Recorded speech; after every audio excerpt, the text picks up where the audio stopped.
first job in the tech industry.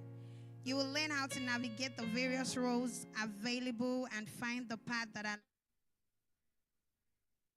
those already in the tech field. We will explore advanced strategies to elevate your career to the next level, from negotiating higher salaries and landing high-paying jobs to freelancing, consulting, creating lucrative digital products.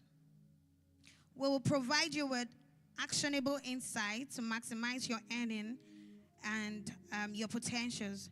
Our goal is to equip everyone, regardless of their current position, with the knowledge and tools necessary to achieve financial success in the tech industry. Together, let's explore how you can scale your career and start earning $5,000. I believe everybody wants to earn in dollars. If you are very sure you want to earn in dollars, let me see you wave your hands. Okay. And then we're offering you the right skills with great speakers today. My name is Favor Olalude, and I'm incredibly honored to be your host for today's event. While we acknowledge the presence, thank you, guys. So while we acknowledge the presence of our guest speakers today, I would like for us to give them a round of applause as we call out their names. Today we are honored to have with us Abiodun Aremu, Ayodeji Amzat, Paul Eyagbonare, and our very own Oluwatosin Amokeodo. These guest speakers are leaders and innovators in the tech world. Each of them are bringing their unique insights and expertise to supercharge. Before we get started, I would like for you to listen to the bio of our first speaker in person of Paul Eyagbonare.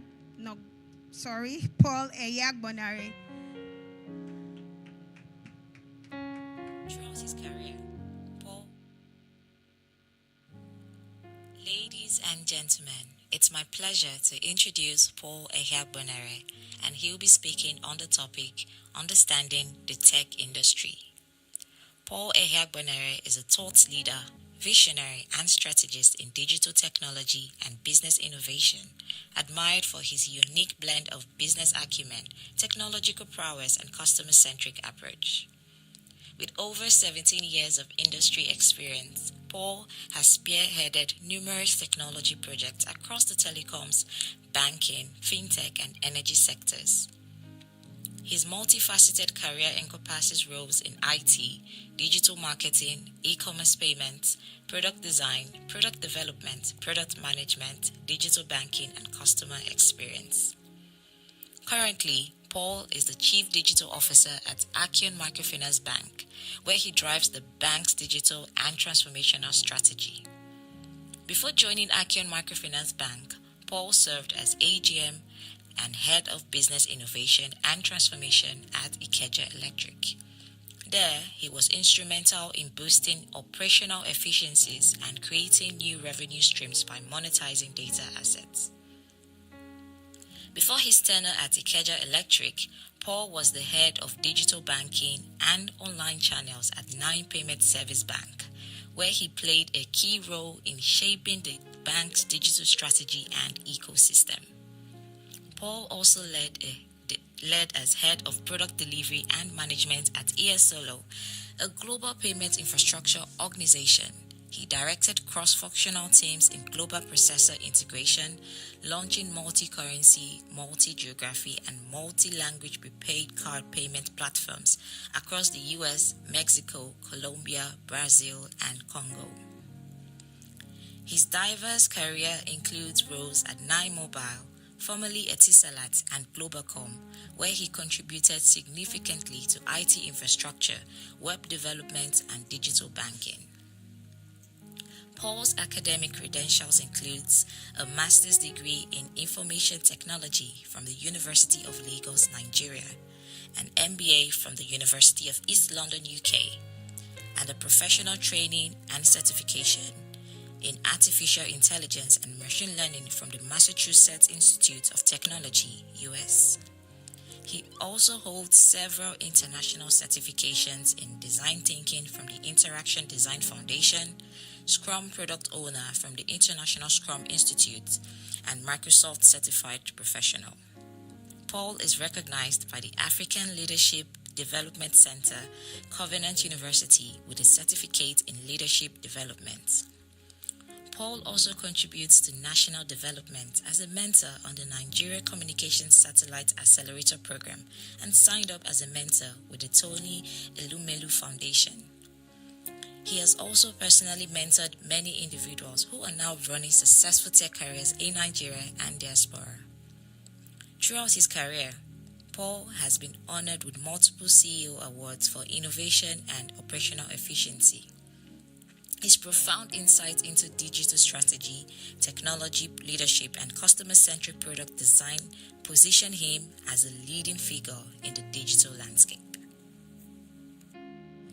Ladies and gentlemen, it's my pleasure to introduce Ayodeji Hamzat, and he'll be speaking on the topic.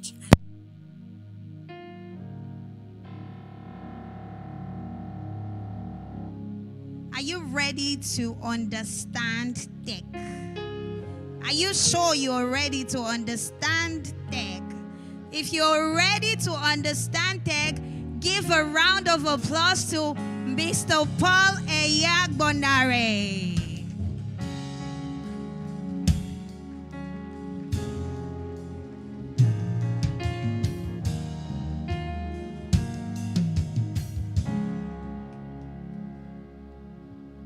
Good morning, everyone.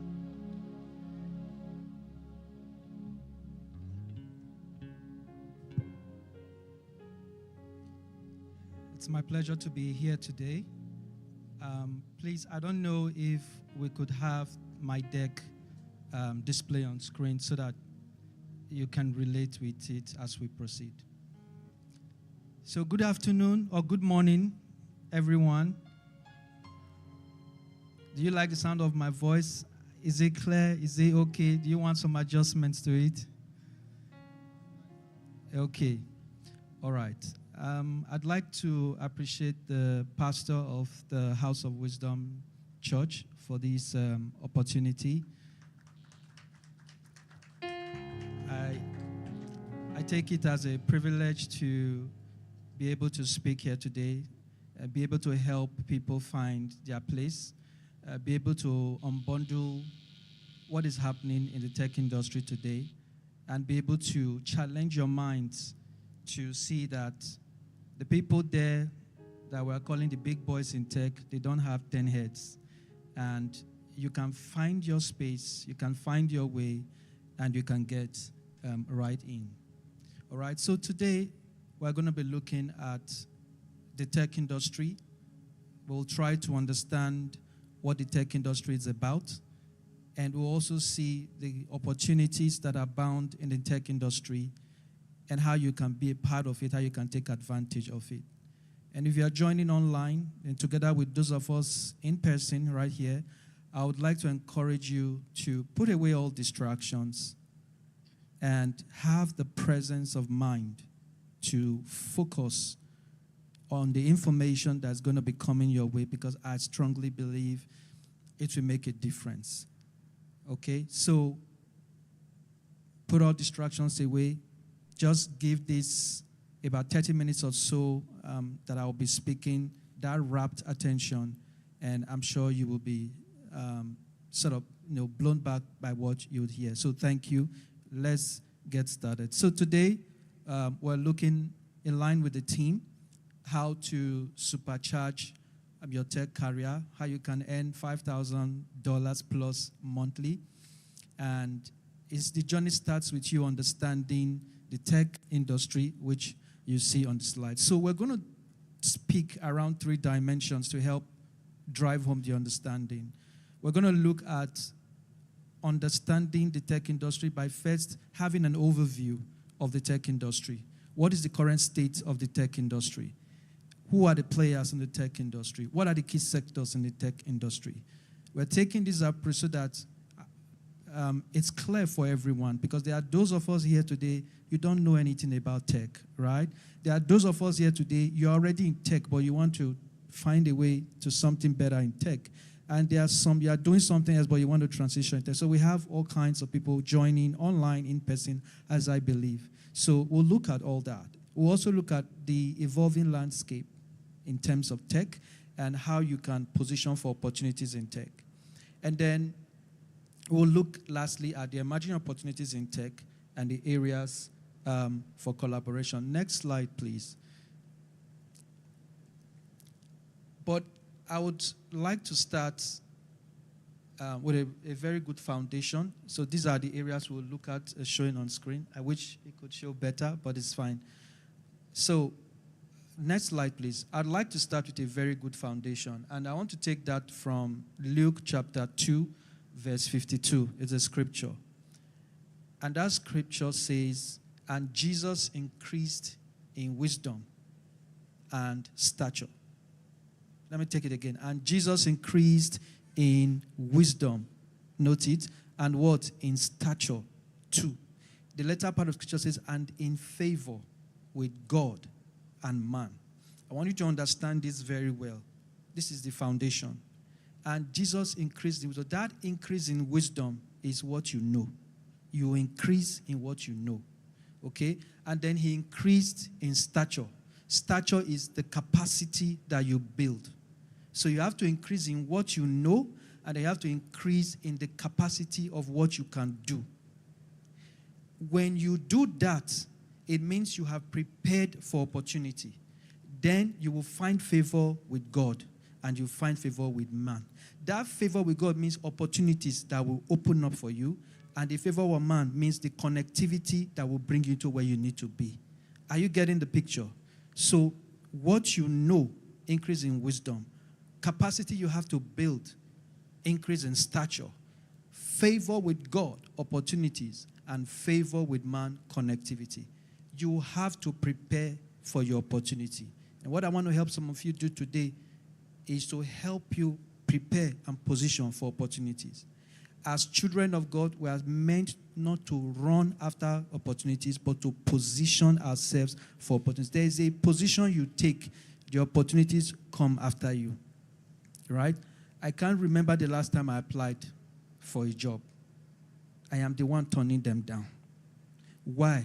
Because you have to be ahead. And God is not a quack God. God will not give you what you are prepared for.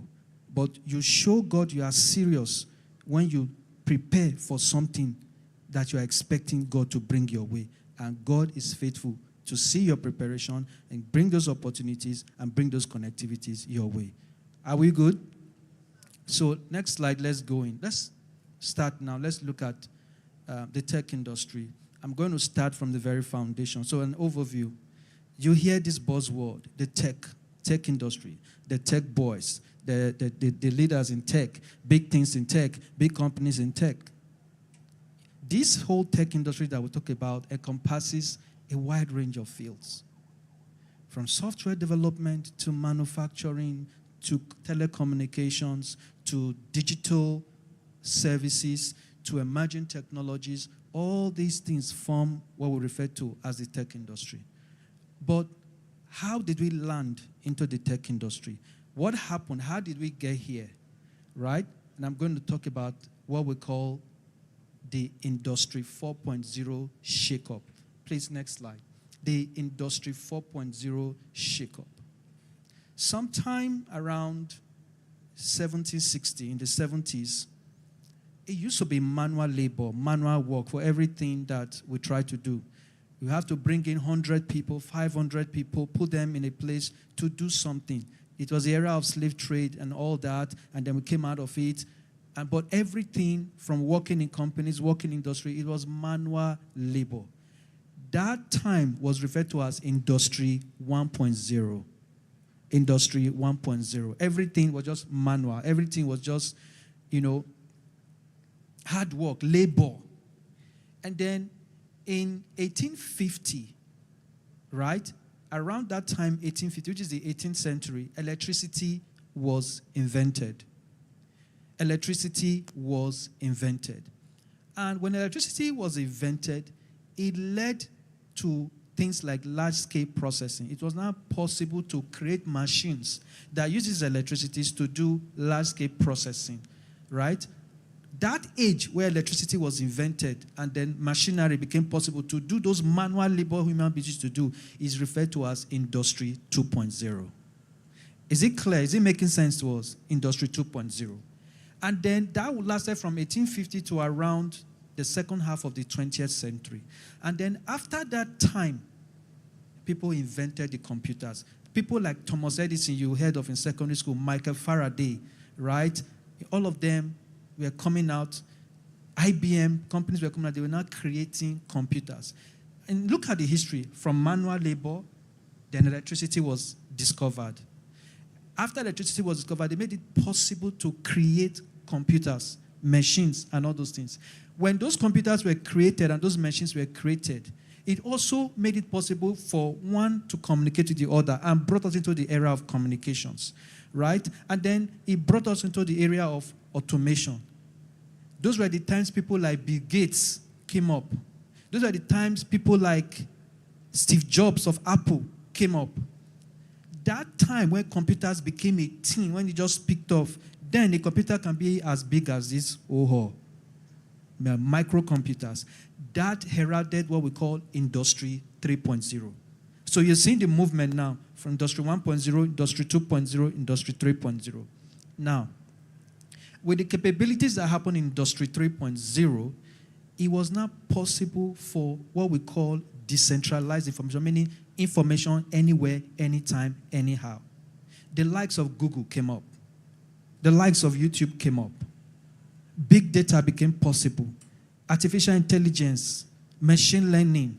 You could be here and connect with people all over the world. Like I'm speaking now, and people are online, and you are here. And people could join from anywhere in the world. All that became possible, right? This industry is what we call Industry 4.0. So where are we now? We are in Industry 4.0. Just follow me, right?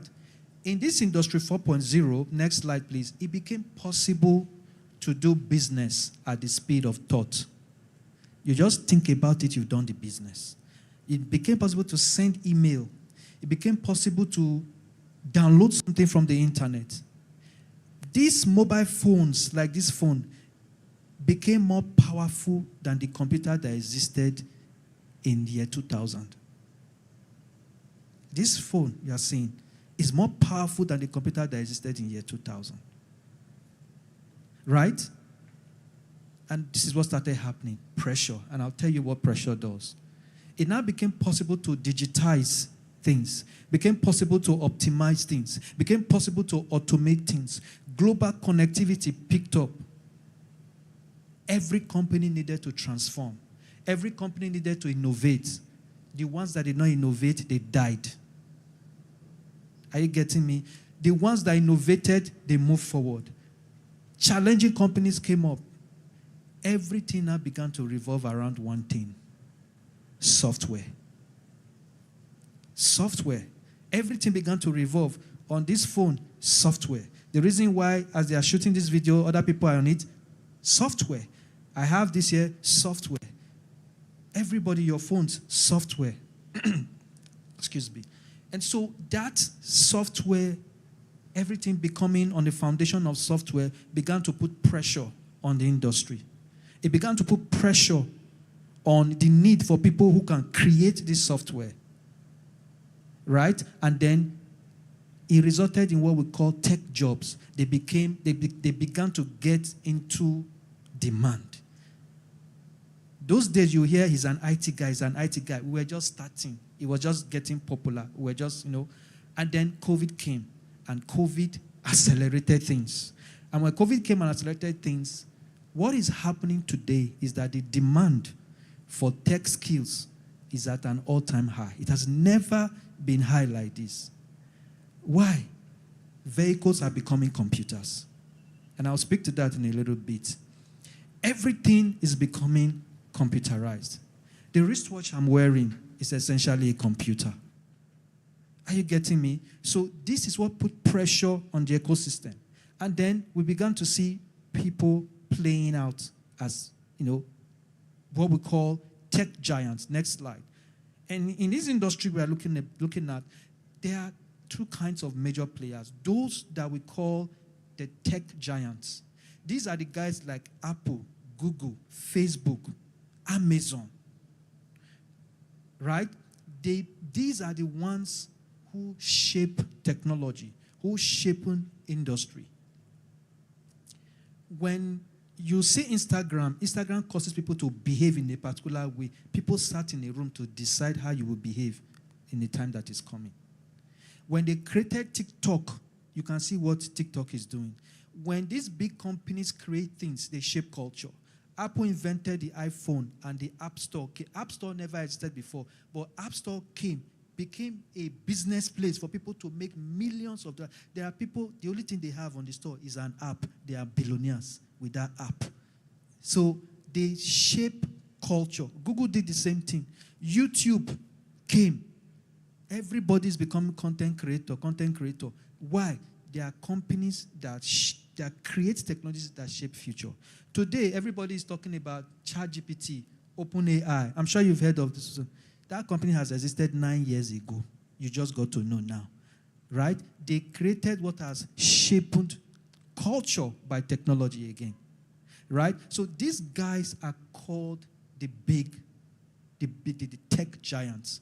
They command billions and trillions of dollars. You know, Apple, it was announced, crossed $1 trillion mark. One of the top companies in the world have crossed $1 trillion. They are doing trillions now. Google, the same. Amazon, the same. So these companies are called tech giants. Then you have the other set of companies that are called startups. Startups are small companies or a set of people who just come up together to put an idea together.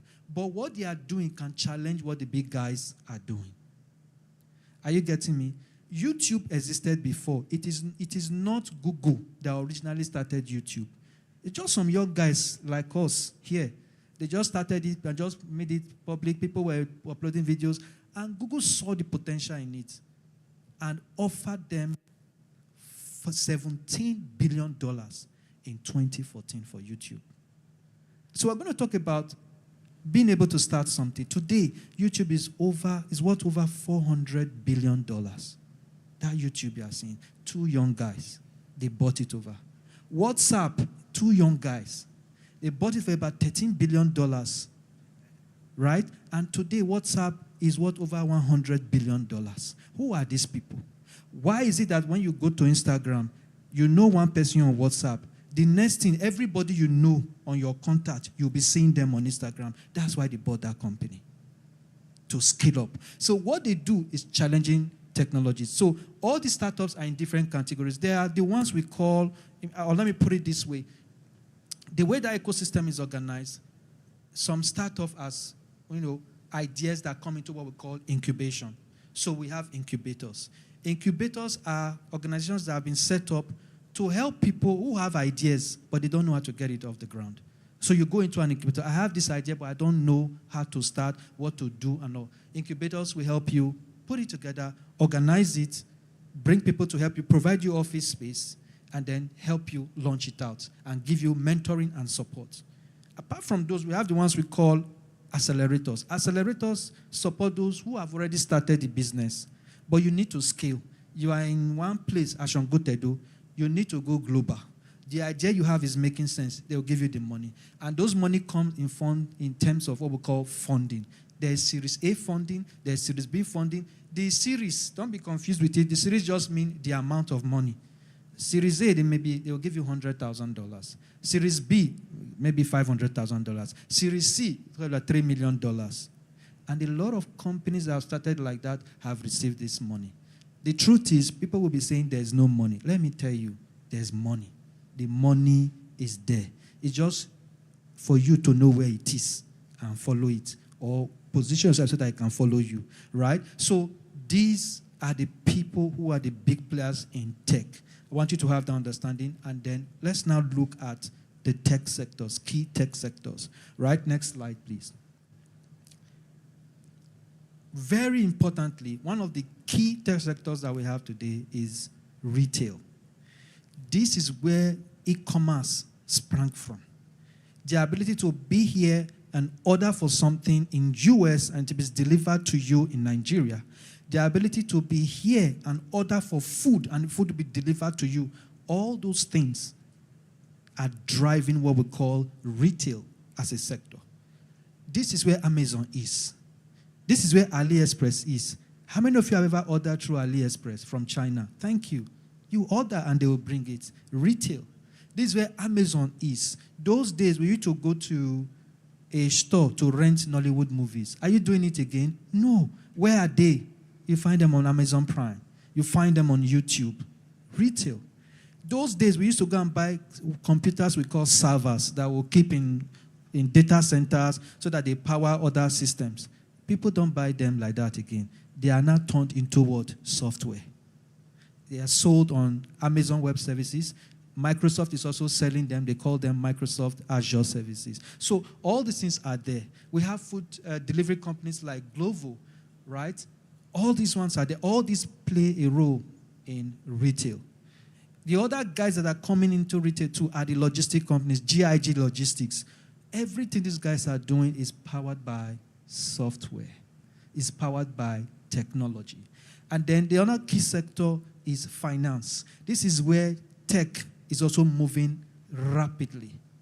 Digital banking, fintech companies springing up all over the place, challenging, as startups, challenging the big banks. The fintech companies have forced the banks to rethink their strategies. They have even had to buy some of those small companies. That's why you see the likes of Kuda Bank rise today. OPay, Paystack, and Flutterwave, which are payment gateways. Banks like Sterling Bank have had to re-engineer their process to be at that level. Stanbic Capital and the rest. You see the likes of cheaper cash that can enable you to do cross-border remittances, right? You can convert your naira to dollar from that in that app. And so this is another sector where we are seeing a big wave. And I'm saying this so that you know, as you begin to look at, understanding what's happening in tech, you also begin to spotlight where you should focus on in tech, right? Another critical area is healthcare. In the healthcare industry, hospitals are beginning to digitize the entire process. I'm sure all of us know Evercare Hospital in Lekki Phase 1. That hospital runs completely digital. You can go online to talk to a doctor, but if you go in, once they are done seeing you, everything is on the system. You go to their website, you log in, you see your test results, you see what the doctor said, you see the next appointment, everything 100% digitized. And we have others coming like blood bank that you can order for blood and they'll come and deliver it. All those things are popping up in the tech industry. A major one, next slide, that's also happening in the tech industry is digital transformation in the automobile industry. Now, cars are being made that are no longer coming with engines. Cars no longer coming with engine. You don't need engine oil again. You don't need all those batteries to start a car again. You don't need radiator where you put water in the car again. That whole place that you call engine, they've taken it out. It's no longer required. You don't even need a key to start the car again. And this is what we call the revolution in the electric vehicle. These cars are just electric vehicles. They only have two things. A flat battery panel under connected to the tires of the car. And that battery makes the tire move. That's all about the car. Every other thing is a computer. Every other thing. That screen, when you enter the car, there's a big screen, a computer. You don't start it. You start driving. Are you getting me? Everything, you touch it, everything. If you are too tired to drive, tell it, drive me. And you relax, it will drive you. Autonomous driving. Right? So, and what is happening is that this thing is also being powered by software. Are you following? And then the big one now, artificial intelligence. Many of you are using ChatGPT, if I'm right? You are just scratching the surface of artificial intelligence. There's so much in that field. There's so much in that area. I personally had to go for training in artificial intelligence and machine learning with Massachusetts Institute of Technology. That's one of the highest universities that can teach technology on the earth today. It costs me a lot, but if I tell you what I've learned on AI, you won't be able to sit. What is coming is massive. You are just doing one part and scratching the surface of that one part when you use ChatGPT. It's called generative AI. That's what you are just doing there. There are other types of AI. I'll leave that for another time, right? So, but what I'm saying here is that this thing is software. And people are working on all these things, right? Next slide. But across all the industries, one of the things that is common is that software needs to be developed. Hardware needs to be created to power these things. Telecommunications needs to be there so that people can communicate and integrate and get these things done. So that there's global connectivity. And then AI is there to power all these things. And that leads us into what we call the current landscape. Are you following the story? Is it coming together? Next slide, please. We'll look at what we'll now call the current landscape. And long story short, if you want to thrive in this environment, it is crucial you understand what is happening in technology currently so that you know how to what? Position. And we're going to look at that. So next slide. So what is happening in tech today? Let's look at what is happening in tech today. Please, next slide. What is happening in tech today? Two words. Digital transformation. We are now in what we call the digital economy. Can we repeat that together? Digital economy. We are now in a digital economy. You have your national economy, which is normal, but there's also a digital economy, and I'm going to explain to you. And that's why the federal government of Nigeria was so precise in setting up a ministry that they call Ministry of Communications and Digital Economy. Because this digital economy powers a lot of things. And when we say digital economy, we mean the vast network of technologies, systems, processes, and businesses that ride on them, but are powered by technology. So we call it the digital economy. And it changes everything from how we live, to how we work, to how we do business. It is shaping how businesses is done. It's shaping business models. It's rearranging customer interactions. It's changing operational processes. But all these things, once again, software. So next slide, please. And you see what I'm talking about. In all these areas, digital transformation, all organizations, businesses are beginning to transform what they do. If you have just got these good mottos to travel, you realize that you hardly go there to book. You can now book online and go and enter your seat at the bus stop. That's digital transformation. Banks now have mobile app. Before, if you want to increase your limit to transfer maybe 1 million, you cannot. You have to go to the bank. Now, you can stay here, be where you are, and say, I want to transfer up to 5 million. You will do it yourself. Digital transformation, right? It's that digital transformation is now having widespread adoption. And also is now having major impact on enterprises as organizations. The other thing that we are now seeing in this current landscape is that remote work is now opening up.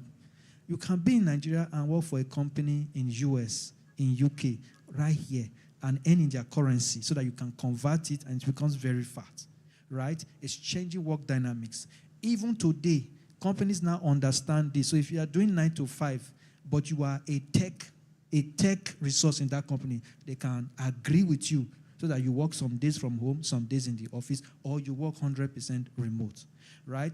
And then sustainability and green technology, all this diesel, petrol we are burning, companies don't want to be doing that because it's expensive. They want to do what we call cleaner or renewable energy. That's why electric cars are coming, because they don't use all those things. And then we have data privacy and security. As all these technologies are going on, these various governments of various countries are concerned about the kind of data that's going out there. What kind of problems will the data cause and things like that. Then artificial intelligence and machine learning is also on the rise. These technologies are transforming industries, and it's enabling automation. It's enabling what we call predictive analysis. It's also enabling personalized experiences. And then you now have the fintechs rising up. You have digital payments coming on the rise. And then you have, next slide please, globalization and tech expansion. The technologies are expanding across various countries. Young startups in Nigeria will start a tech company. The next thing they want to expand to Kenya. The next thing they want to expand to Cameroon. The next thing they want to expand to Zimbabwe. The next thing they want to expand to South Africa. And then consumer trends, the way consumers are demanding what they need that is now possible by technology is creating a lot of demand. That demand is, who are the people that will get these things done? Who are the people that will build this software? Who are the people that will operate these systems? So there is heavy demand on technology. Next slide. Now, let's step things up a little bit now. This demand that I just talked about, this demand now for technology, people who can do technology, is now higher than the supply. And let me use a story to buttress this to you. I know many of you here may be aspiring to relocate to Canada, Japa, but let me give you the origin of that so that you understand it. Some time ago, the government of Canada began to notice that their population was aging. The population was aging. People usually were running from that region because it's very cold. So they would go to other places that are less colder. So, and it began to reflect in their internally generated revenue. And they said, if we continue like this, the time will come to be difficult to sustain the country, right? Because the population is aging. What do you need to do? They said, okay, let us open our doors so that people can come in, who will come and do the work, generate the internally generated revenue so that we can oil the economy. But we don't even have the people because most of their population, we're already aging, getting past where you have people that can really, really work. I said, okay, where are those people? They were in one place, Africa. Africa, we were just giving birth anyhow, right? Young population just rising all over the place, right? So they spotlighted into Africa and created what we call express entry. You get the gist? So when they created that express entry, it was to attract them so that they can come and work, generate,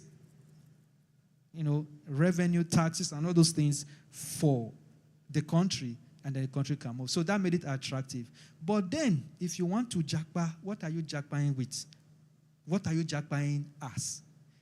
If you go because of this demand and package yourself with the skill that will help you meet that demand, if you relocate, you are good. Before you know it, you have bought a house. Before you know it, you've bought one of the best cars. You will live well. But if you carry yourself with a skill that is not in demand,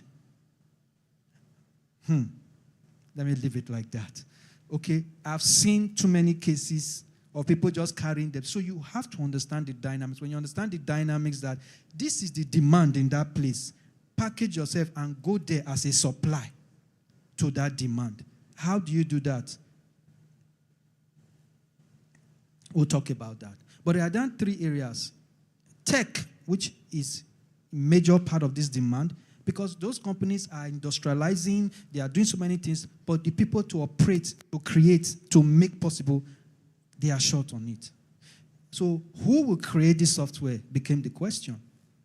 Who will create the content that we need for some of those things become the question. And who are the people who have the mindset to put people and systems together to create these things? Who are the ones we call founders or entrepreneurs? Are all needed. But the supply is not equal to what? The demand. So what is that demand? Next slide, please. The demand is this, which I will call job opportunities available in the tech space. Who will build the software? To all these things we'll be talking about, who are the people that will build it? Software developers or engineers. So that is what? A job opportunity. And then who will put together what these software developers will build? They are called product owners or product managers. So these are various opportunities and various skills and job sets are available in the tech industry. The third one, who will design what will be built? UI, UX designers. Who will organize the people to get this work done? Project managers or scrum masters. Who will analyze what is being built so that it is built well? Business analysts. Are we together? Next slide, please. Who will, after this software is built, handle the data that is coming from it and make use of the data coming from it? Data analysts or data scientists. And then, who can market what has been built? Digital marketers. Who will test this software that's being built? Testers or quality assurance professionals or specialists. And then who will ensure that what is built as software is secure? Cybersecurity specialists. And then who will manage the platforms where we are building this software, where we are putting all this software? Cloud engineers. Are you in one of those spaces? Are you one of those people? If you are not one of those people and you have interest in tech, I plead with you, make sure you are one of these people. These 11 skills or roles I have showed are in high demand around the world. And I'm going to show you practical examples as we proceed. So pick one of these ones and run with it, or start with it and then transition from it. Right? So it's very important you look at this. If you have any of these skills and you find your place in a place like Canada or in US or UK, you are going to be good. You are going to be good. Right? I had someone close to me who was a chartered accountant and traveled one day and just liked the way things went in the US and came back, sold his properties and everything, and just moved to Canada. The shock. You know, in Nigeria, we will say, it shock him. So that was the kind of thing that happened. He had to go back and start cyber security from the scratch, a chartered accountant. This is what has given him what he has and where he's working now in Canada. So these things are very important for you to know. So these are various opportunities available in the tech industry. Next slide. What is it about these opportunities? What is it about these opportunities? What are the benefits of these opportunities or benefits of these tech careers? The pay is mad. Let me put it like that. The pay is mad. The theme of this conference is $5,000 and more, right? In terms of you can earn it. It is true. It is true. I am a testimony, and I can also tell you I have testimonies of people who are earning it and more. It is true. Right? So believe this, right? High salaries is one benefit. 2, the ability to work at your own time and convenience. Flexible working hours. You are not in traffic going, traffic coming. 3, continuous learning. You are able to learn new things along the line that ups your game and that projects you further. And then 4, versatility and diverse career path. You can start from one of those 11 that I show you and pivot to another one, right? But now let me speak more about the money in tech, or, the attractiveness of the tech opportunities. Please, next slide. And that's what we call the opportunity stack, right? What you earn in tech depends on where you are in tech. I have personally 4 classifications for people in tech. There is the top 1%, top 1%. There's the top 5%. There's the top 10%. And then there's the rest. The top 1% can earn as much as $400,000 a year. $400,000 is what? About $650 million a year at $53 million per month as salary. Oh, it looks like I'm lying, right? I'm not lying. I'm telling you the truth that is happening today in this world that you and I are in. It is not everybody you see drive a Range Rover that is doing Yahoo.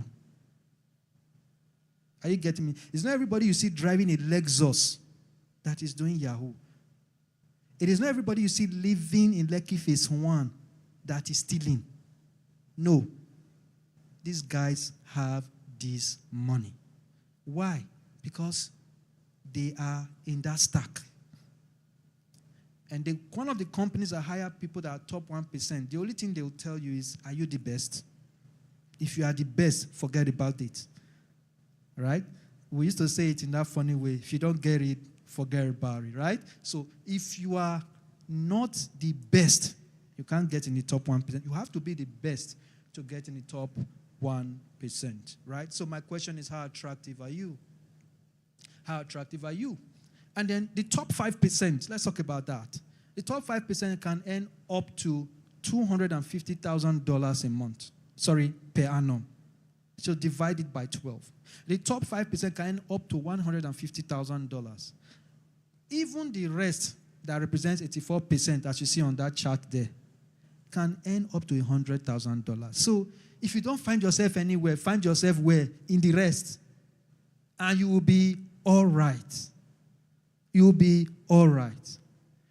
I've seen too many young guys who are earning $3,500, $5,000. He even gives you the opportunity to combine two. So you are earning here, you are earning here.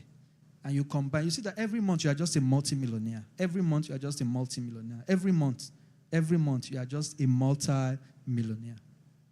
Right? So this is the possibility of what is happening in the tech industry. You must be aware, because what you do not know can place a limitation on you. So just to open your mind to what is happening in this tech, because when people are in tech, things are happening in tech. So, and that takes me to the next slide. Can you be rich working for somebody? I have often heard it said, or it's often said that you cannot be rich working for anybody. Many think it's impossible. Well, in technology, in tech, it depends on where you are and what you are doing. You can actually be rich working for somebody. The person earning $650 million a year, is that person not rich? He's even richer than some businesses. The person is rich. So with that, now let's look, how do you get into tech? Next slide, please. So we call it the route to tech, or your route in tech. We have those who are new to tech. You are new to tech. You don't know anything about it. You don't understand anything about it. You are a complete novice, but you are beginning to have interest in it. You are new to tech. There is a place for you, right? And then we have transitioning to tech. Transitioning to tech. You are already working in an environment that uses technology, but you are not part of the technology team. You get it?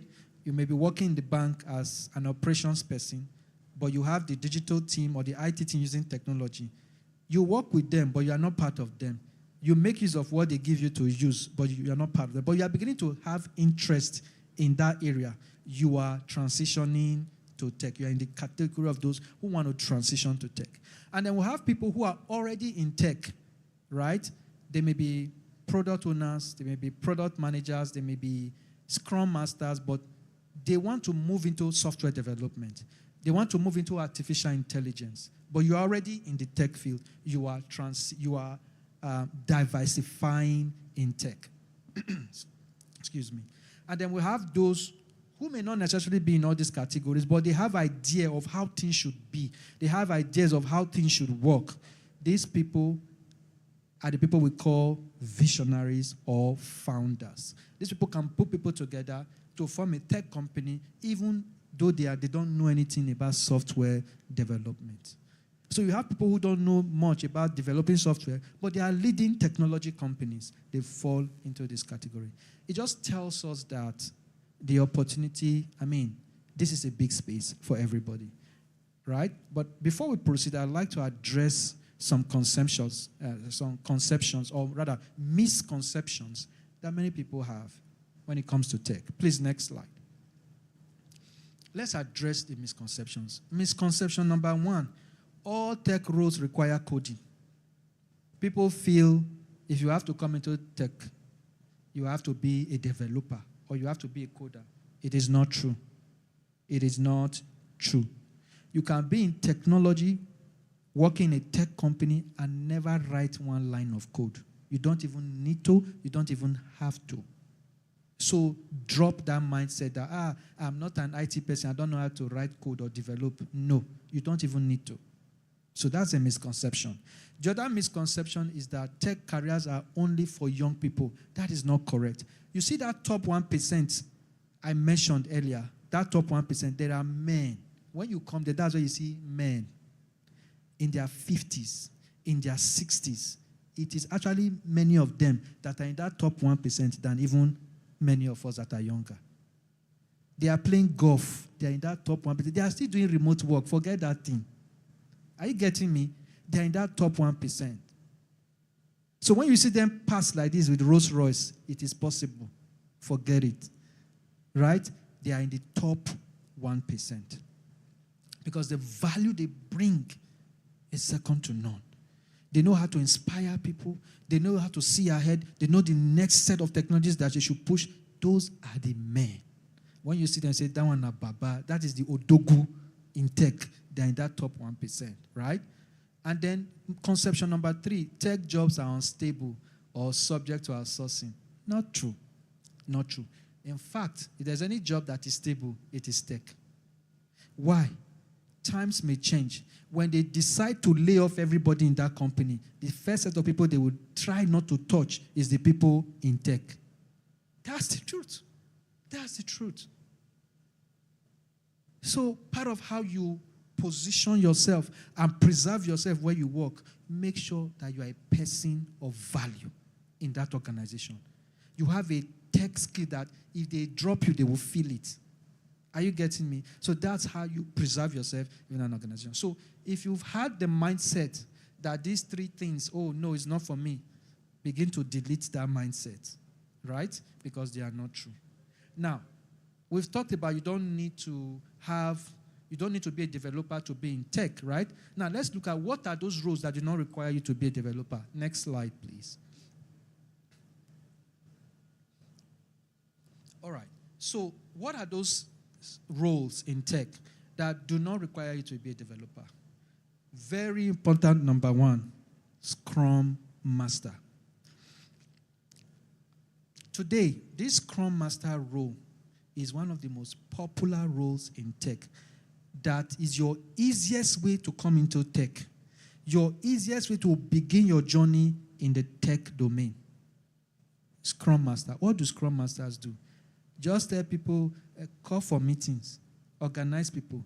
Make sure that at 10 o'clock every day, the developer, the designer, the product owner, the business guys, all everybody come together to have a meeting. This is what we did yesterday. This is what we'll do tomorrow. You are in tech, and that's your work. Are you getting it? And these people can earn, it can earn between $2,000 to $4,000 a month for doing that work. It may not look like a big work to you, but it's actually some work, right? Because you are managing people, you are managing stakeholders, you are making sure things are done the way they should be done. If we are supposed to build this today, it wasn't built. You say, no, this is supposed to be built today. And making sure the people who are supposed to do it, Scrum Master. If you are relocating abroad or anywhere, or you want to transition into a tech career, this is what I recommend as one of your easiest way to enter. So by the time you use this Scrum Master route to enter, you are working with who? Developers. You are working with designers. As they begin to say this code, HTML, CSS, JavaScript, you too, you are hearing it. You too, you are knowing it. And from there, you too, one day you still be saying, have you written the JavaScript? Have you done the HTML code? All these are the tech jargons that we speak about. Have you uploaded it to the server? You too, you are picking up. You are picking up. And then from there, you now rise and say, okay, let me move to the next level. And I recommend the next level to be Scrum Product Owner, depending on your journey. So for the Scrum Product Owner, what is that? That is the person who says, these are the things we want to build. And says, this is the first part we will build. This is the next part we will build. You see, that's why I like tech. Everything is in its own lane, okay? So this is what we'll build. This is how we want it to be built. And this is the first set we want to build, right? And so this person is the one making sure that what the business as an organization wants to do is being done that way. So they're called Scrum Product Owners. So recommended as one of the easiest ones. So you don't have to be a Scrum Master. You can start with being a product owner, right? And I'll tell you how to go about it. And then the business analyst, I'm talking of all these ones now, you don't need to write code. Business analyst, you are analyzing things. Oh, this is how many customers came in. These are the ones that bought shirts that has size Y. These are the ones that bought this. These are the ones. You are analyzing all those things.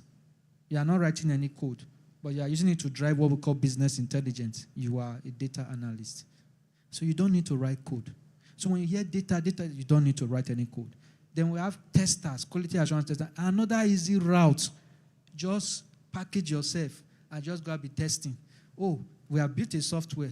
I want to transfer money from GT Bank to Eco Bank. I've tested it did not go. When I didn't have money and I tried it, it debited my account and still went.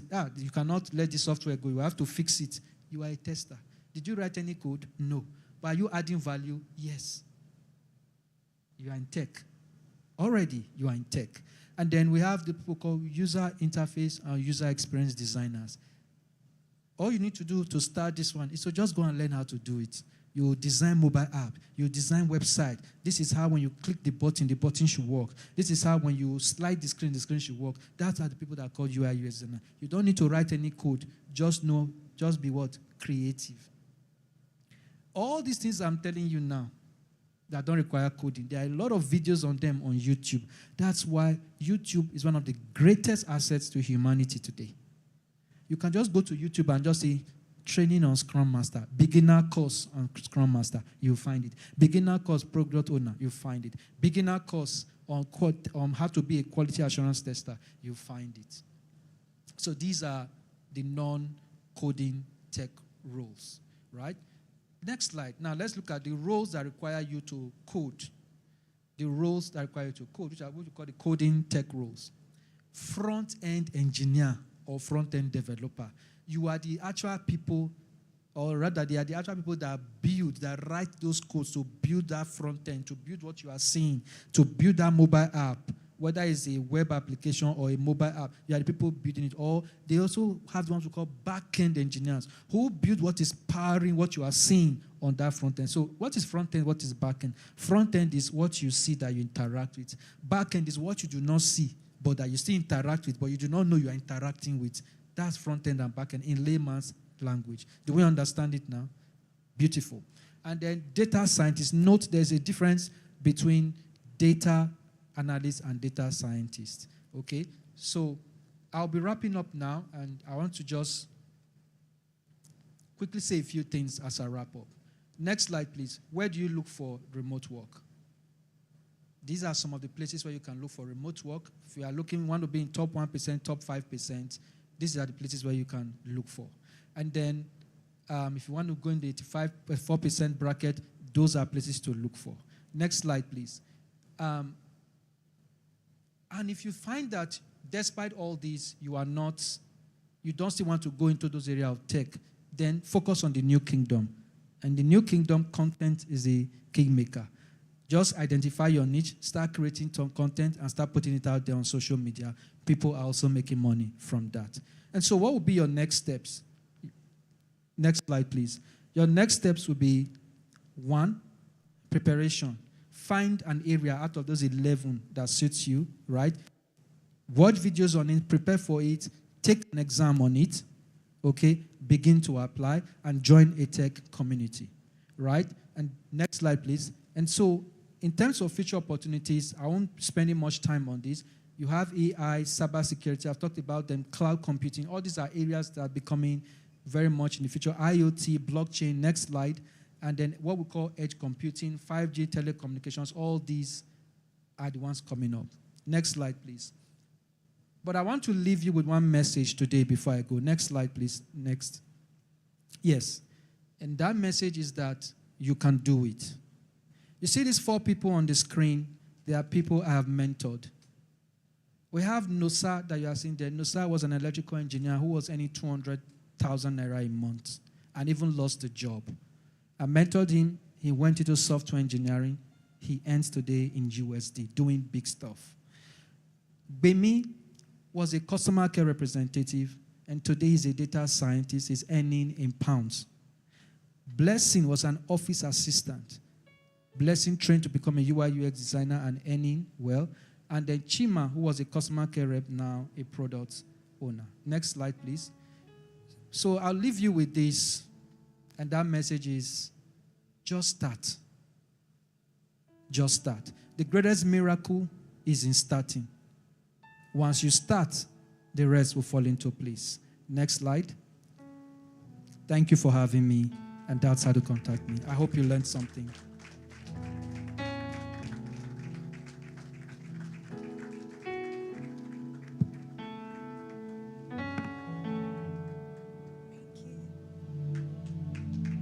I think he deserves more clapping. Give more, give more, give more. That's the highest thing you can give. You didn't pay to be here, so give more clapping. That was a great session. If you agree with me, give Mr. Paul a huge round of applause. And thank you, guys. So I believe a lot of us have learned so much. I understood tech more. I had a very bits and slight knowledge of it, but I think I understand more. And I think every other person too has quite a number of things they are taking home from his section. And that was a great section. Thank you so much, Mr. Paul. So before we go to the next speaker, right, let's test a bit of our knowledge if we were actually listening.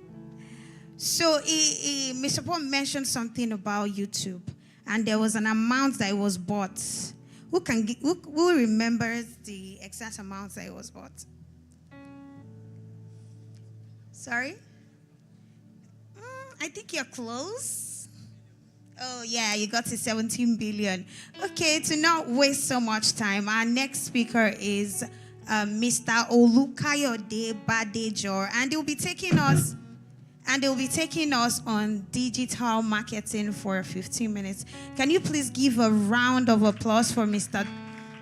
Kayode as he comes to the stage?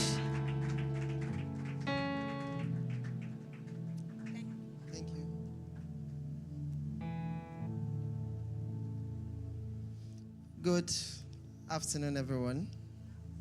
How are you all doing today? Let's give another round of applause for the first speaker. He did fantastically well. So I'm Olukayode Badejo. I'm just doing a brief talk about digital marketing and what it entails. And I hope that I'll be able to impact you. Okay, so what is digital marketing and what does it entail? I don't know if I have my slides. No problem, that's fine. So what is digital marketing and what does it entail? Digital marketing basically is the heart of pushing out your stuff online instead of doing it traditionally. You agree with me that way before now, if you have to do advertising, you have to push out your business and all of that, you need to probably go to the dailies, newspapers, push out your ads on magazines, or perhaps you pay for billboards or something, which is actually very, very expensive. I hope you know that, everyone. For instance, if you have to get a billboard out around on Lekki Ekpe Expressway, you pay millions of naira to do that on a monthly basis. Howbeit, what does digital marketing now give to you? It can help you reach out to people that ordinarily may not know about you or your product or services using your phone. And you can target the big guys everywhere they are. You can reach out to people outside the country if you have to, using what? Your phone or your system. How do you do that? You simply push out an advert targeting the right people. Now, I will explain something to you why digital marketing is very powerful, especially when you use social media and search engines to do that. Number one of it is this. Since the day you opened your social media accounts, every click that you made, every page you visited, the kind of things you like online, right? The kind of things you watch online, all of those things are data-based. There's an event trail, right, that has an audit trail of everything you do online. And because of that, you are grouped under certain keywords. Let me give you an instance. How many of you watch, let's say, Tao online? Right? Okay, have you noticed something? Every time you go to YouTube, by the time you check your first 5 feeds, Tao must come up. Have you noticed that, everyone? Exactly. Do you think that was by accident? No. The reason for that is because the algorithm does something. It measures the time you spend watching that particular person, and because it knows that you have interest in that particular content, every time you go online, it pushes it out to you. The same way, for instance, you like shoes and bags as a lady, right? So when you go online, on social media, you just this issue, you like it, and you spend more time, like, this shoe is fine, you keep scrolling, you even screenshot or even save it. You like nice bags, Manolo Blahnik, all of those things. Have you noticed that most of the time when you see adverts about beauty and fashion stuff? Did you think that was by accident? The reason for that is simple. It is simply because based on your activity online, your behavior online, the kind of things you like, click, and spend time watching online, you are being grouped under certain keywords. So whenever somebody wants to sell something and uses those keywords to target people who are under that umbrella, you get to see what? The adverts. That's the power of digital marketing. For instance, some people saw this advert online, right? Because they were targeted using stuff like things they are interested in. For instance, people will say coding, programming, Scrum Master, and all those things. At a point in time, probably went online to search for things like that or courses under those topics. And because of that, you've been grouped under those keywords. And then when an advert is pushed out using those keywords to target you, get to see those kind of adverts. And it's as simple as that's actually what makes digital marketing powerful. You know, you may want to, way before now, if you had to do adverts to target, let's say, a country like United States of America, the UK, Australia, or maybe Europe in general, you may need to probably hire an advertising agency to help you put out billboards or flyers in those nations. But right now, you don't need to do that any longer. By just putting up an advert on YouTube, on Facebook, on Instagram, you can set your demographic to be the United Kingdom and even target the kind of people you want to see your adverts over there. As long as you have a payment system to receive it, you can reach out to anybody, anywhere in the world. And that is the power of digital marketing. Next slide, please. So why digital marketing? Why not do it traditionally? There are a lot of things that digital marketing gives you or accords you that traditional marketing maybe does not. Or if it does, it's going to make it very, very, very expensive. For instance, number one of it is proximity.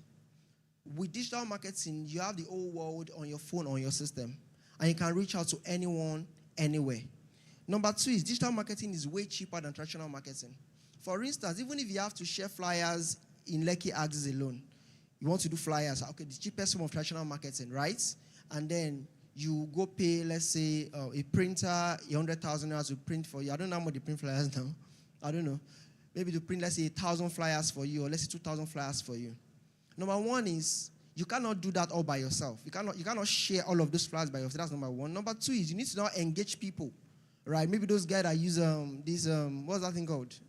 That skate stuff and all of that. You need to engage them, give them the flyers to walk or skate from the length of Lekki, Koi down to Ajashong before they can now share all of those flyers.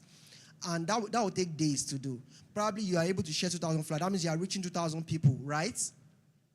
Now, if you have to do digital marketing, you can simply do a very good advert, right? And then put, let's say, 5,000 naira on the adverts to target the length of Lekki, Ikoyi, VI down to Shongutedo. And with that 5,000 naira, you'll be able to reach at least 1,000 to 2,000 people in a day. Whereas you'd have spent probably tens of thousands or hundreds of thousands to print flyers and reach out to the same number of people, which means digital marketing is way less expensive than traditional marketing. Which means any business person, you understand, wants to reach out to people must leverage digital marketing to their advantage. Why? Because it will save them more, it will give them more money, and it will help them reach out to more people. And you can do that on a daily basis and reach out to as many people as you want to reach out to. Which means you can reach more people faster with digital marketing. So what digital marketing practically does is that it helps you shortcut the process of marketing. That's one of the advantages of digital marketing over traditional marketing. I hope you know it's possible to get in a car and drive down to the UK. But how many of you would go to the UK and drive down there? Raise your hands if you would like to do that. It should take you probably 2 months or let's say maybe 1 month. A lady did it, was it early this year or last year? It took her like, how long? I think 1 month or thereabouts to drive down there. But you could just hop on a flight, right? And get there in like 6 hours. Which one would you prefer? So digital marketing is like a flight to take you down to the UK, while traditional marketing will take you, is using a car to drive through the desert in order to get to the UK. So that's why everyone has to leverage digital marketing to ensure that they reach out to the people or their target audience in order to take them to where they want to get to. Next slide, please. I have just 15 minutes. So what is marketing and how does it work? I know a lot of us are business people or we do stuff online and all of that. But we need to break down what marketing really is so that everybody understands what they are doing right and what they are doing wrong. Marketing is basically broken down into 4 things, and that thing is called the AIDA model. So what is AIDA? The A then means attention. If you are pushing out any marketing material online, probably by virtue of adverts or whatever it is, you must ensure you create a system by which you can get people's attention online. People's attention span online is less than 10 seconds now, right? And before you can do that, before you can get their attention, it means that something must come up to ensure that it takes them away from what they are. I hope you know when people go on social media, they are not going there to look for adverts, right? They're actually going there to have fun. Just look at what's the house saying today, what's Macaroni saying today, what's this guy saying today, what's happening in Nigeria, what's happening in the world, right? They want to see something. They are going there to have fun. So if you are going to take them away from that place of fun, to attract them to that which you are putting online, it means that there is something you need to do in order to get their attention. Am I right on this? So that means every ad you put out must be attention grabbing. And the way to do that is to ensure that whatever you are putting out must answer one question in the minds of the people that are seeing your adverts. And that question is, what is in it for me? The reason why everybody seated there today is because they've been able to answer that question in their minds. What's the question? What is in it for me? Okay, if I come here, what is in it for me is what? $5,000 plus. Am I right on this, everybody? Exactly. So it means that any ad you are pushing out must come from the value perspective.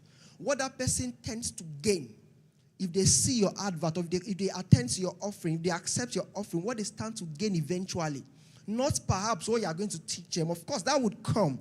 But you must ensure that you project that which they will gain so that they know that, okay, I actually need this thing. The same reason why we all are here today, we want to learn how to do what? Earn $5,000 and above, right? So what is in it for me must be answered in that question. You are in the advert you are pushing out. Once you are able to coin that, that will do what? Grab their attention from whatever they are doing online and bring them and attract them to your own offer. And when they watch it, the next thing is this. The idea is interest. That thing must be able to build their interest. What do I mean by that? They must like it. Did you get that now?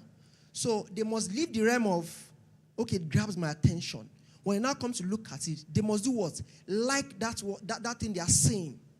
When they like it, you must be able to build that same advert to the point where they desire it.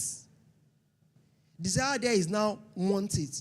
I wonder if you have put that advert before online, and people come, they watch, they're generating views, they like it, they are commenting, but they are not buying. What does it mean? It means they like what they are seeing, but they do not desire it. You can like something and not desire. I hope you know that. Exactly. So that means your advert must be potent enough to make them graduate from the point of just liking it to what? To desiring it. Like, oh, I want this for myself. That's D. Then the last part there is A. A there is action. Do not always assume that when people see something, they see your ad online, they know the next thing to do. Always ensure you put a call to action in everything you do. Like, okay, click here now to place order. Did you get that? Click here now to subscribe. Click here now to download. Call to action is the step you now take to ensure that they take an action after their attention have been grabbed, after they have liked it, after they have desired or wanted it. You understand? You now have to take them to the point where they do what? Where they take actual action. So you need to tell them what the call to action is, what they need to do after taking them through those stages. Every marketing advert must ensure it does what? It satisfies all of these 4 conditions. Else, there will be something you are doing wrong, and you don't know where the link is broken. I hope you are good on that. Good. Marketing has been a... Next slide, please. Marketing is what we do on a daily basis. And there's a way it has to be done, and there's a way, there's a process to it. In fact, there's a science to it. It's not just about pushing adverts online. It's deeper than that. There are rules of engagement. Why? Because men are wired in a certain way, right? And you have to understand the psychology of the thinking of a man before you can tell him to do something that you want him to do, right? Because in marketing and sales, basically, we're not going to sales today, but I'm just using it as an example. Right? If you have to achieve marketing before people now buy from you, you have to understand how people think and use that as your content now to get their attention and get them to do that which you want them to do. And that is what we are going to look at today. When you push out adverts online, number one thing is people who are going to see your advert are total strangers. They don't know you, you don't know them, right?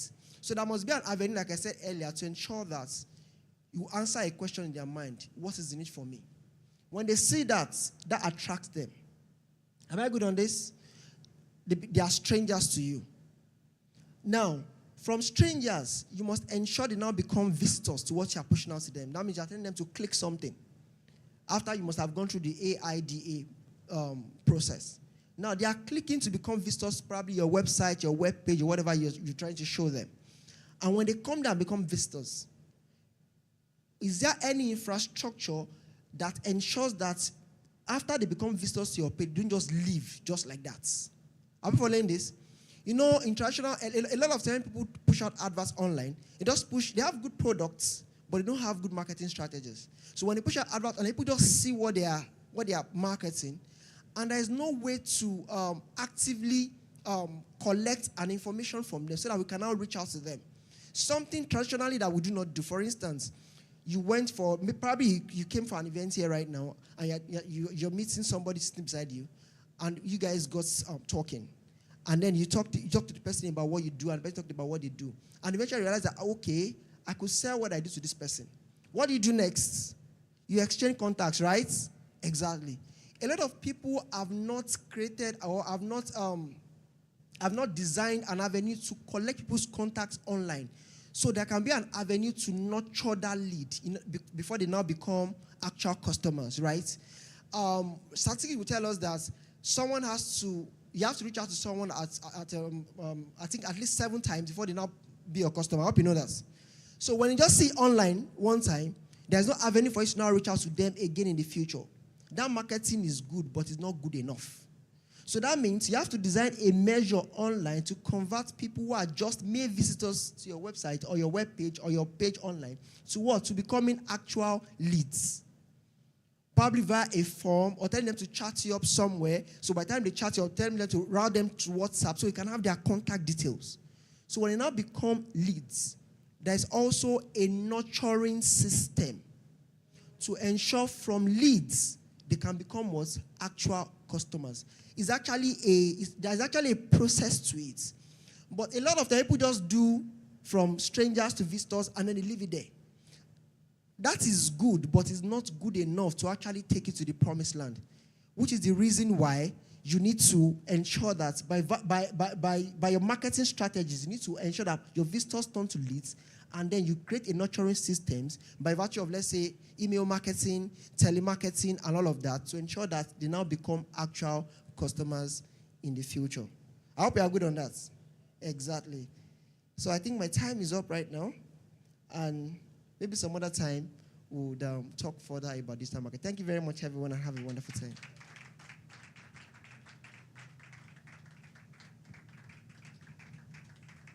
Thank you so much, Mr. Olukayode. Can you give more round of applause to Mr. Olukayode? That was a fantastic session also. I think he gave even though he didn't have enough time, but there was a bit of an insight on the idea you probably have of digital marketing. And before the next section, so we just don't roll you up on lectures, let's do a little bit of test and exam. You know when you study in class, they tell you that tomorrow you have tests. So now we have tests for a few seconds. But it's actually very simple if you're attentive, actually. So the first question is actually, what are the 2 major types of markets? Just raise your hand if you know the answer. Or I'll call you. You all have pretty faces, so it's very attractive, so I can just point.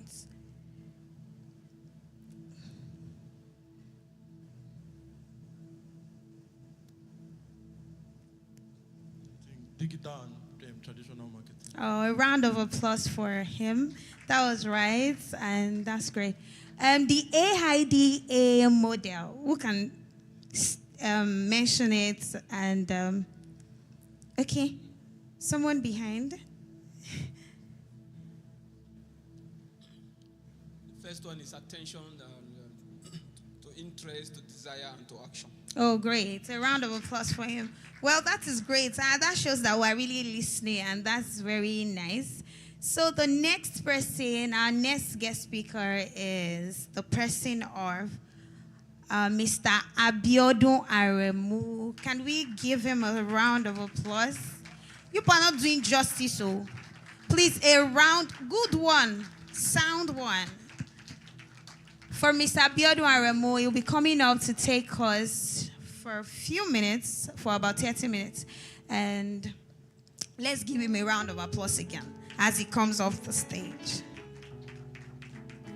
Ladies.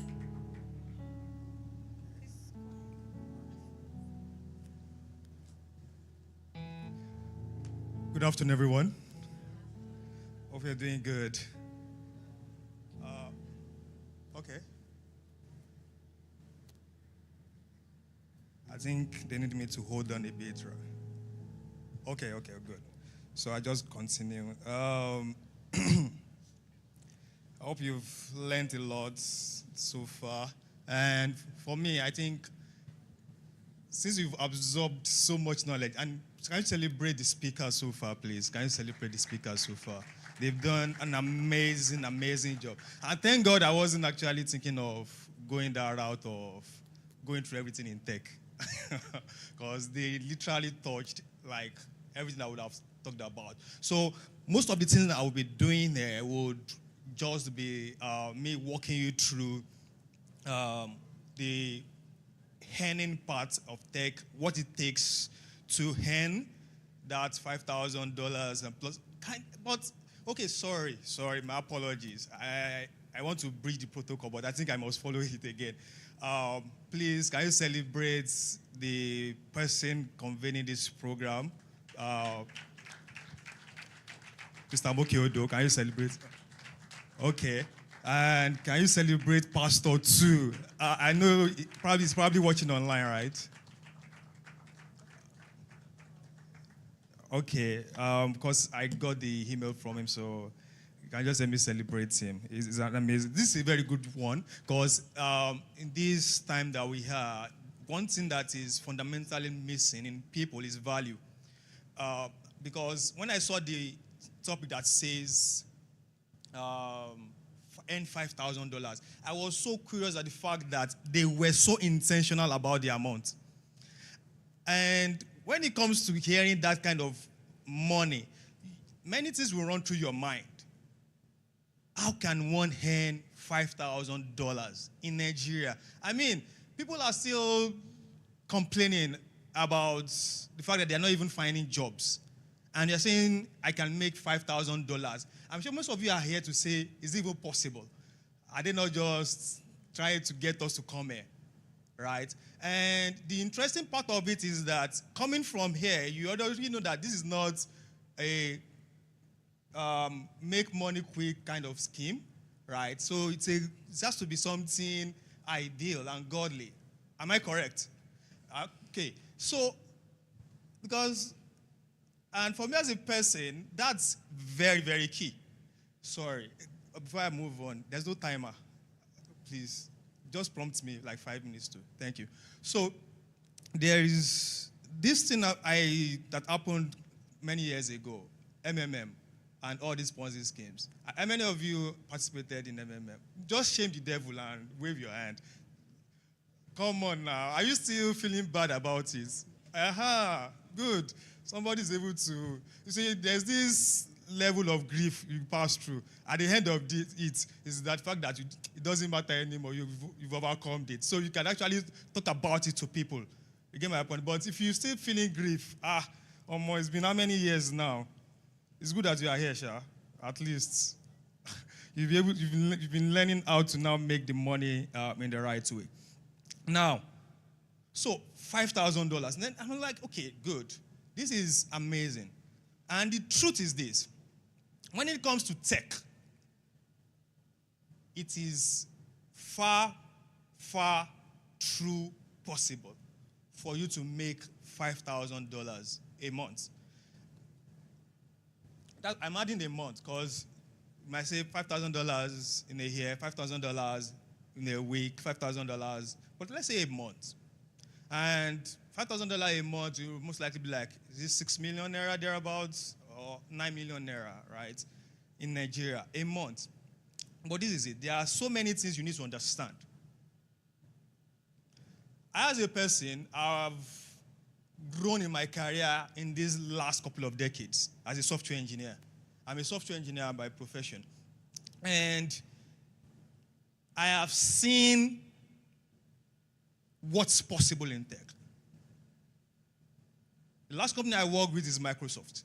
And if you work in Microsoft, you must have seen it all.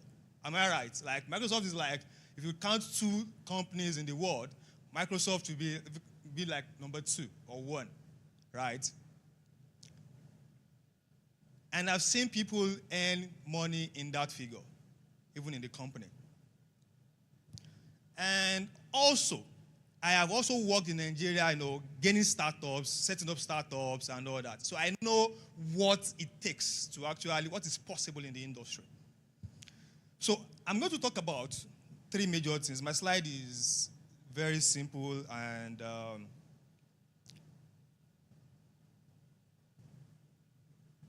because when I was given this, they gave me a prompt. Before I move on to my own idea of what I feel you should know, I think I will talk about 3 major things, which is, in the beginning I talked about value. So I will talk about the value that can get you to that level, that I know can get to that level.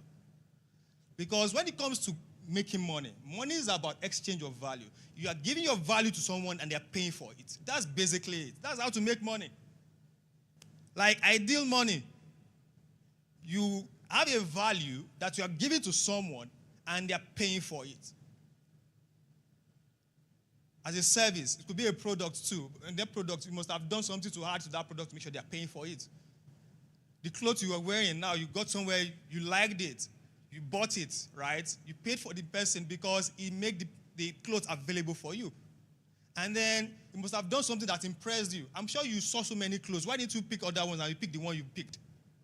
It must have reached you in a way. That is why when he was talking about how to get to reach customers, when it comes to digital marketing, I was talking about the attraction, and all that, the fact that they have to desire it. Those are the things that actually matters when it comes to earning too. So, number one thing that I have seen that has worked, one is knowledge, and I would put that as education and continuous learning. Now, when I started my career in 2009,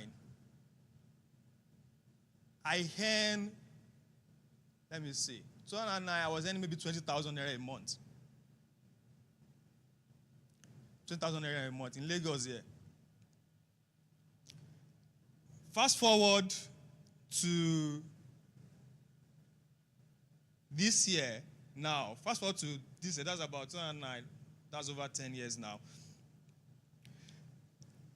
I'm earning the 7 figures.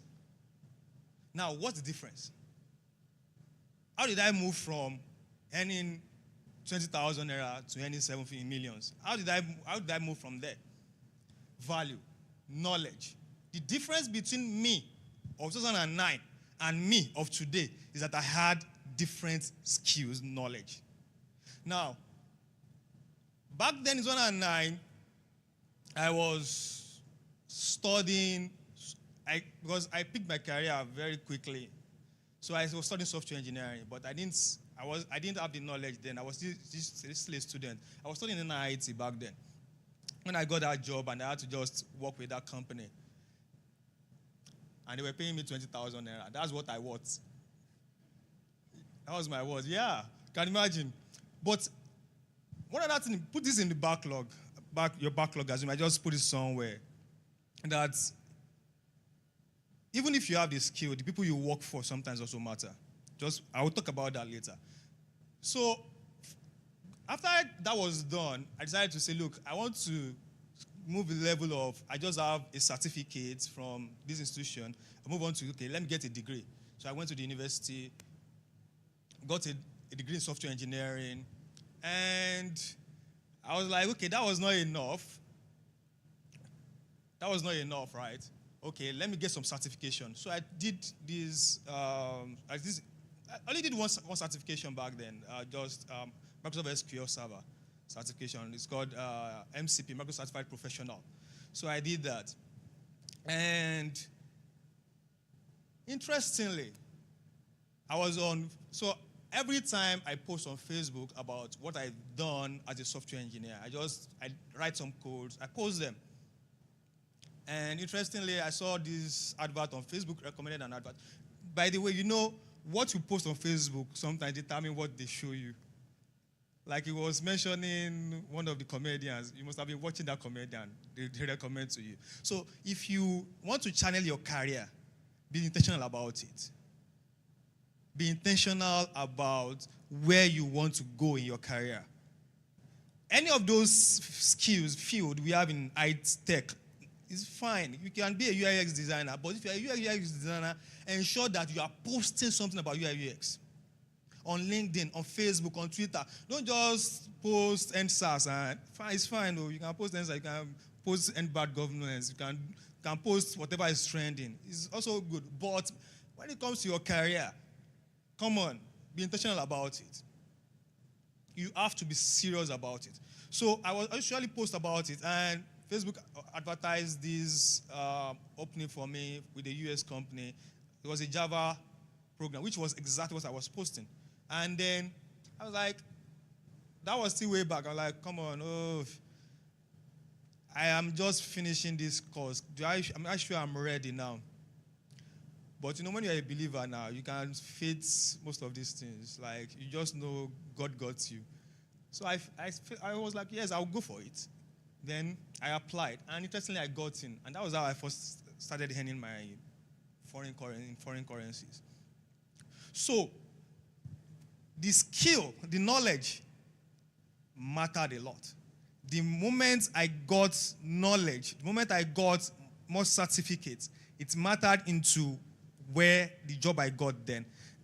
Fast forward to working with Microsoft too. They saw my profile on LinkedIn, messaged me. I wasn't even interested in working with them back then. I was interested in working with Google better than Microsoft. I just love Google, I just love them. Then Microsoft reached out to me and okay, if I'm interested, they have an opening. And I applied too, and that was how I got in. So apparently the recruiter saw something on my profile. He saw my educational background. He saw how many years I've spent doing this work. And then he brought me in. And this is another thing I want to mention. You see, when it comes to earning and getting into places, especially in tech, this is very, very much specific to tech. I don't know, because that's the field which I have worked in a long time. You see, as much as the education and skill is very good, having a very good character also matters. Like, who builds a house and invites someone that is carrying a bomb inside it? Like, we want to build this house. We want to make sure it's looking beautiful. And you see this man, he's coming in with a dynamite. And you still invite him, come and join us. Come on, it doesn't work, right? Would you invite somebody in like that? Like, you can see this person is going to explode in the next 3 days. You don't invite people like that in. And that's what character does. Now, any company that is bringing you in wants to check that you're a culture fit. You see, even as an entrepreneur, one skill that you need to have is hiring the right people. And hiring the right people is not just about the skill. It's also about their character. So when we do I do interviews back then. So when I interview you for your skill. Fine, you do your coding test. Fine. But I will ask you some questions that do not even relate to coding. I can ask you something like, Have you ever had conflict with any of your co-workers before, and how did you resolve it? How does that matter to a software engineer? I want to write code. So what does it matter if I have resolved a conflict with a co-worker? But it's very important. Because you can't tell me something like, why would... Yes, I had a conflict with my co-worker at one time, and I just woke up to her, with an angry character, angry mindset, and just speak to her face, and and she eventually submitted to my opinion. I'll be like, okay, nice. So you want everybody to just submit to you everything you say? Is that it? So we check out for these values as well when we are hiring. I've talked about education, I've talked about certificates. Now, this one is specifically for software engineers. And I've talked about characters and cultures, being cultural fit. Now, if you're a software engineer, I've mentioned LinkedIn, I've mentioned your social media profiles and all that. You see, GitHub is very key. GitHub is very key. And even if you're not a software engineer, please, just go through GitHub. Please, do everybody know what GitHub is? Oh, not everybody, sorry. Okay, so GitHub is an online repository for codes. It helps us manage software codes. So, most softwares are written in codes, right? They have codes to write. So we need a way to manage the codes, because software iterates. The most big thing about software development is there's a code called the software development life cycle, which means after you've done your analysis, you've designed, you write the code, you test it, you put it in production, you start all over again. You still look at it again. That's why you see Facebook always pushing features, which means there's a way they need to manage the code, so to make sure that when there's a change. How many of you was aware of a recent Microsoft shutdown, like Windows shutdown that happened, where one intern pushed a code on Friday? Like, who does that? It's always a big deal in office. Like, don't push a code to production on Fridays, because nobody wants to receive an ICM on Saturday. Everybody's trying to have their weekends to themselves. So if you want to have issue, have it on a Monday or Tuesday, where everybody's at work and ready to attend to it. So the best way they would have done that is to revert the code. Like, what you push that caused the issue, so they can revert to the last working code. So that's what GitHub does. So for a programmer, you need to make sure that you are familiar with GitHub. And one other thing for GitHub is recruiters also use GitHub to look for possible employees as well. So I've had people reach out to me before based on, I have an open source code that I pushed way back, maybe around that 2009 as well, to GitHub. And, hey, sorry. I wasn't using the mic properly. Okay, so I had a code that I pushed to GitHub a couple of years ago, and someone reached out to me from Germany saying they saw my GitHub work and they wanted me on their team as well.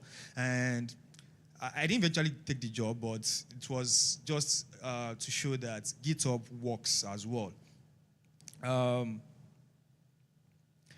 Now, so let's talk about why. Okay, this slide. I think you can. So sorry, maybe yeah, you can just show that. I was begging that they help me work on some of the text because I wasn't prepared to actually use a slide before. But that's fine. Now, why would they pay you $5,000? Now, I want to talk about this. Why would anybody pay anybody $5,000? I'll talk about the hiring part, then I'll probably talk about people who want to go into startups and all that. Now, why would anybody want to pay you $5,000? Plus, you see, the value you bring to the company determines how much you are able to get from the company. That's number one. Understand that. You know, initially I thought about if I give you a parking lot item that where you work also matters, even no matter what the skill. You see, with the skill I have now, I can still work for a company. I can still work for a company that will pay me 20,000 naira. Hope you know that. That will offer me, let me say they will offer me 20,000 naira. Do you know that? It's because what you are offered is not necessarily what you're worth. It's a combination of so many factors. It's a combination of how the person that wants to offer you the amount sees you. It's a combination of the factor of how much the person has to offer. I mean, a startup could say, I need an engineer. I need an engineer to work with me on this startup. Something. He doesn't have money, but he needs me to help him write some code. I will say, look, sir, please, I don't have money, but this is what we have. Gold and silver we have not, but this little we have. Can you please accept? You see, it's a matter of what they have. So I could probably do a pro bono for them and all that. So now, this is what I want to say. When I wanted to push my career to a point where I started earning higher figure, I was intentional about which organizations I applied to, which organizations I even accept any interview from. Because I realized that at that point, even when I was being paid 20,000 naira, I realized that people who do not have enough skills that I had were earning way, way more. Based on where they were working, based on many other factors. So I was like, it's not about hard work anymore. It's not about, I'm very good. Forget you are very good. Can you earn a very good amount too? I mean, even your pastor will be proud of you because you will pay a bigger tithe. So be intentional about how you want to push your career to the next level. Where you apply to the type of companies you want to work with. Be intentional. I told you I was trying to work with Google. I didn't get into Google, but I got into Microsoft, right? It talks about who I was targeting. So which company are you targeting now? If you want to apply for a job, which companies are in your mind that I'm targeting to work with? That will eventually determine where you end up with. Now, a company that is valued at, let me tell you another thing that maybe can help you as well. Your location also matters. A company that is valued in the billions or trillions of dollars, like Microsoft, like the Googles, like the Amazons, and even Teslas. Now, would still pay disparate, like depending on your country. Like if you're working for them in Nigeria, they could tell you, we can't pay you the $5,000 skill words that we pay you even though you're in Seattle. We'll most likely pay you something lesser because of the country you're working with. One thing Microsoft does in Nigeria is they look at the markets. They don't pay you based on what you want or something like that. So they look at, I think it's okay I say it, they look at what competitors pay in the country. People like InterSwitch, people like other companies. I think this is a very good knowledge for everyone. So they look at what those companies pay, and they now look at what they can actually place you on, and they can now begin negotiation on that.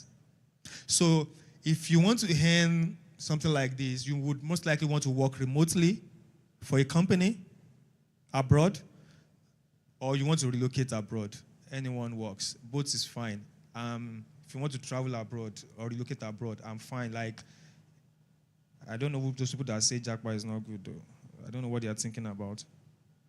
Okay. So, like I mean, some companies could actually pay that amount, and it will be based on your expertise and how much you're actually able to deliver to the company eventually. If a company is worth $5 billion and you are contributing something valuable, a company that understands the words, that has the right culture, would actually want to place you on that good payroll.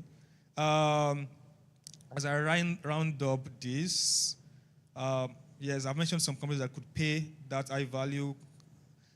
Also, if you want to start a startup, if we are looking at starting startups, maybe I should just end with that. If you're trying to start a startup, now, there are amazing startups in Nigeria that are doing very well.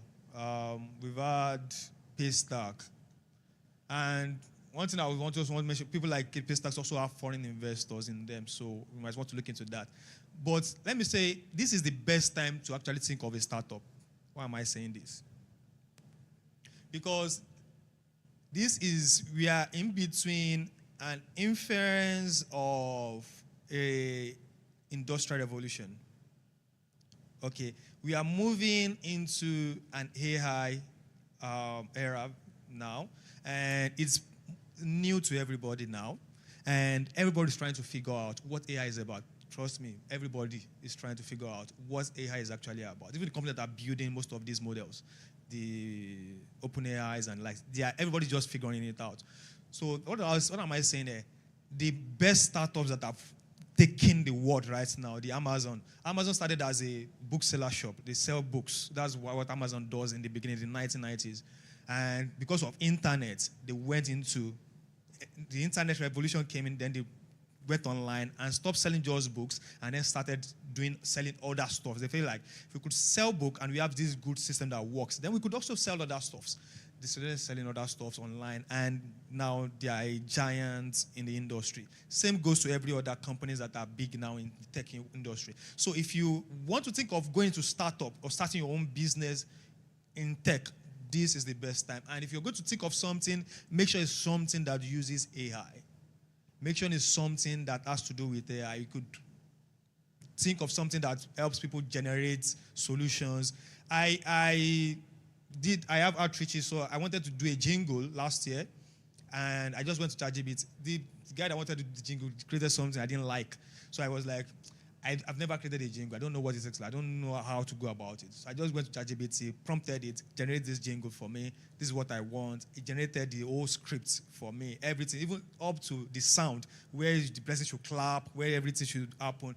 I was like, wow, this is amazing. I copied it, sent it to the guy, and that was how he created the jingle. Imagine if you could create a solution around that, where people could just create jingles, scripts, or create scripts or something from an online business. So that's something you can actually do. So it's definitely possible for you to earn these amounts and even more in the tech industry. All you need to understand is how to get the value that can get people to pay you this amount, or that can get you to earn this amount. So with that, I say thank you for having me. God bless you.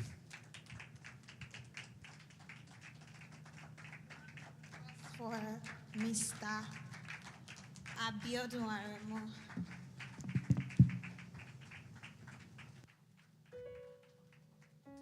Thank you so much, sir. Let's thank him with clap now. These like the third sessions. You already know that we're just clapping to appreciate them. That's the best you can do. So clap for him, for the knowledge that he has shared with you. Me particularly, I learned quite some fantastic stuff from what he said. Because, let me give you a background story too. I think in April, I lost my job, and then I was looking for new jobs, and I was wondering why are these people paying me. I told my friend that after 6 years that I've been working in this Nigeria, the only thing these people can give me is OJK. What happened there?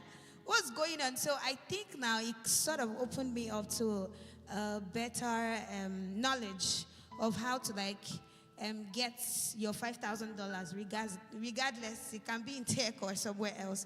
Like it was, the knowledge he shared was very impactful, and I found it very useful, because now I can decide that any company that I don't know the name, I don't want to apply. If it's not Microsoft, if it's not Google, if it's not InterSwitch, if it is not some big company, I don't want to hear you guys interview me. So I think that's a great knowledge, and I think everybody will find that very useful. And I think he shared another knowledge for entrepreneurs that are in the house. So hire the right people. If you're not in the corporate world, ensure to hire the right people for your business. Don't bring people with Oh, right, that's the word. So don't bring them in and then your business is collapsing. So another round of applause for Mr. Abiodun Aremu. Thank you so much for that great insight. So our next speaker right now is Mr. Ayodeji Amzat. A round of applause for Mr. Ayodeji Amzat. And before he comes up, we're going to listen to his bio so you know that they are seasoned professional and they've spent quite a number of years in the industry. And it's worth your time sharing. We could not listen to Mr. Abiodun's bio, but I can tell you that it's very rich. And I'm sorry about that. It was my error. So let's listen to Mr. Ayodeji's bio before he comes up. So. Ladies and gentlemen, it's my pleasure to introduce Ayodeji Hamzat, and he'll be speaking on the topic, identifying your various career paths in tech. Ayodeji is a versatile problem solver with a passion for product design.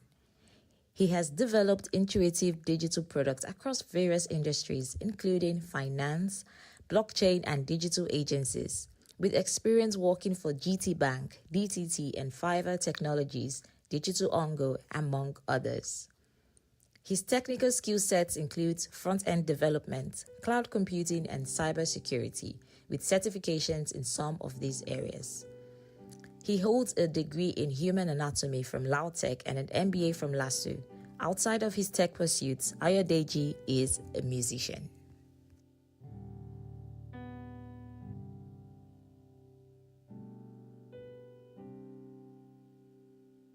Great, very great. Something stood out. Mr. Ayodeji is a musician. How many people want him to sing for us before he starts lecturing us? Raise your hand so we hear him sing for us.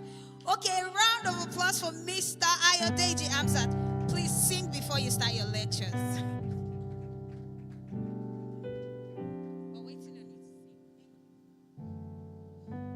Should I start with praise God? Because I'm about to sing now.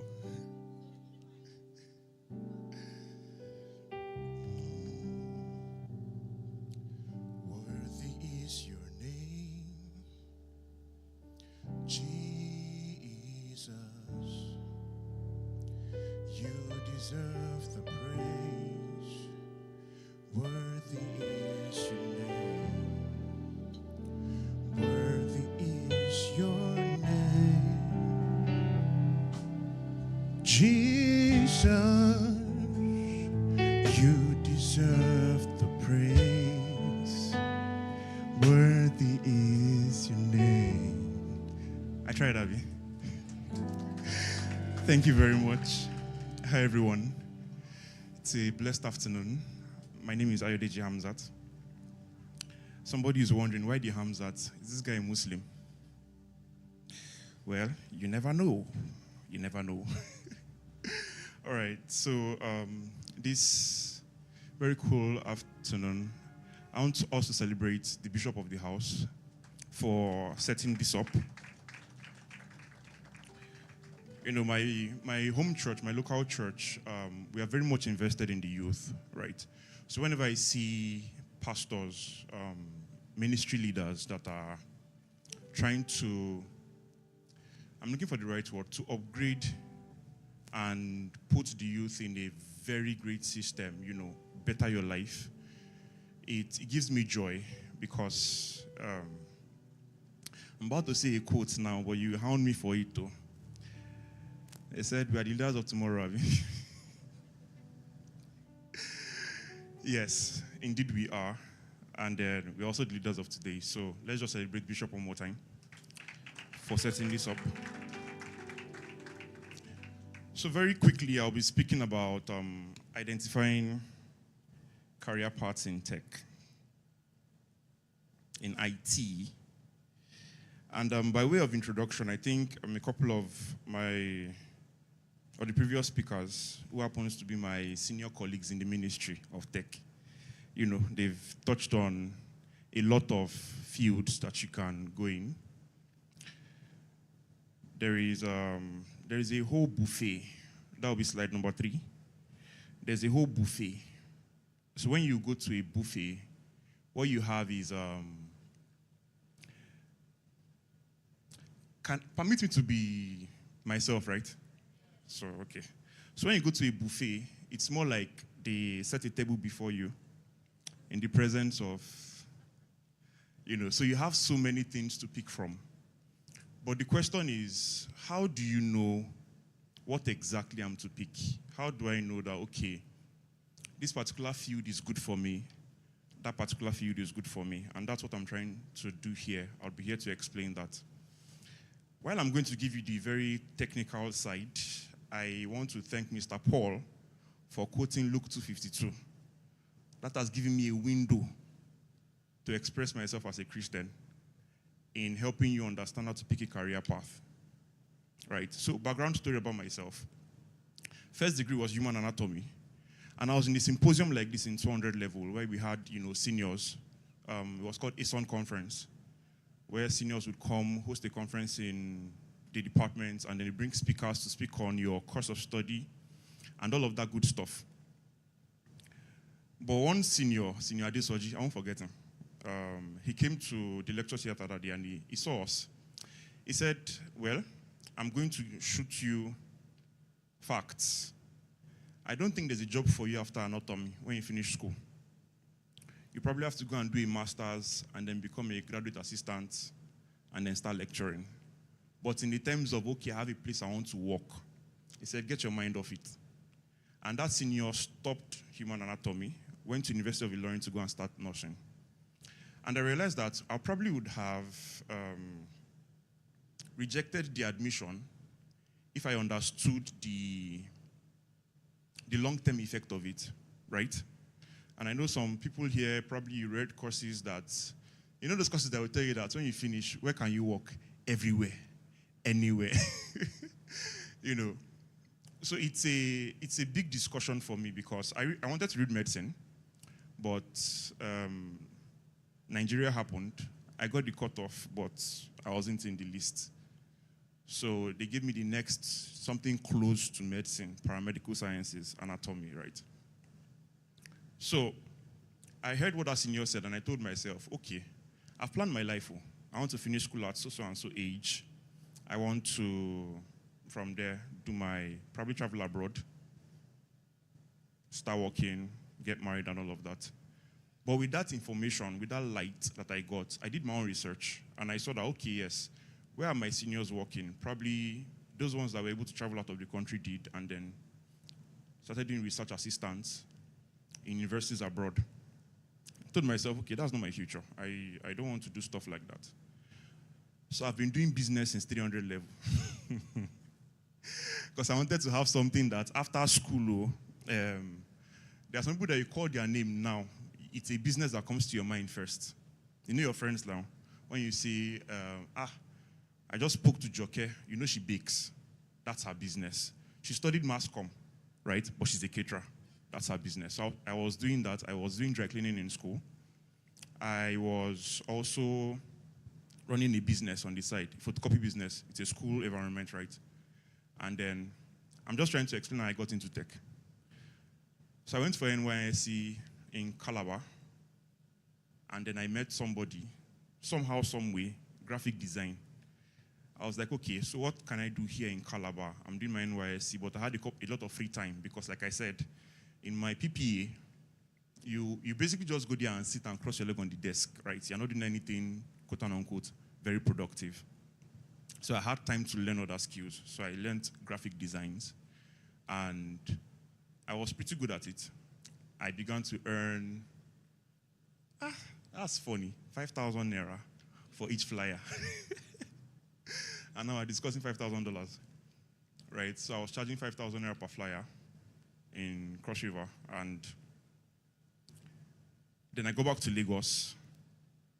What can I do again? I've left my base, left Ogbomoso, went to Calabar, branched Delta for a bit. Now you're back in Lagos. What can you do? So I saw a flyer, like the digital marketing strategy said, and it caught my attention, bought my interests and my desires, and I took actions by applying. And I got into the product design school, and I started doing product design. It was an easy transition because from graphic designs, you design visual things, right? and then you move to product design, where you also design visual things. But in this context, it's in terms of what people will be able to use as applications, right? Or websites or web apps, as the case may be. All these terminologies they're pretty much straightforward. They're easy things, but you get to be familiar with them as you interact with the ecosystem. I like to say this, that everything that you know to do today, this is just to give you a mindset shift, right? Everything that you know to do today, you learned it.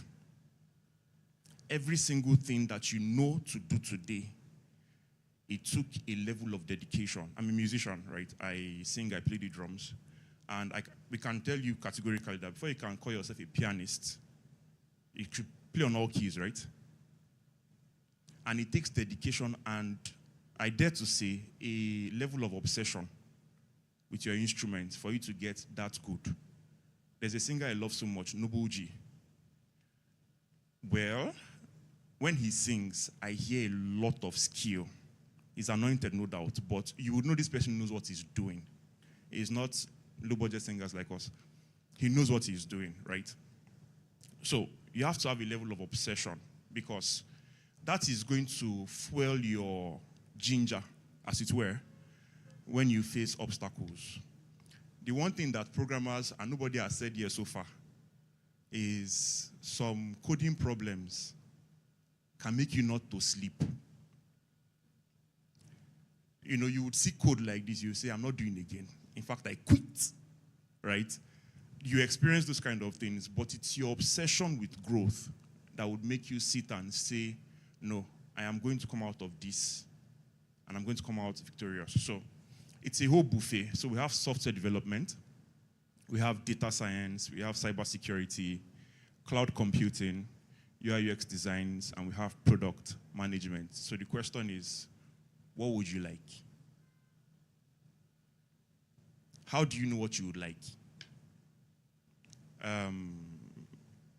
Before I got married, I used to, be intense about relationship messages. And then they would say something about, are you your spec, right? So you are interested in tech. That's why you're seated here. That's the first mindset shift, right?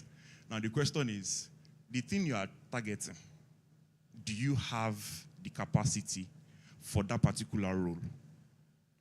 Right? So that's what we're trying to look at. Next slide, please. So for the first one, software development, we have the front-end developers, back-end, then full stack.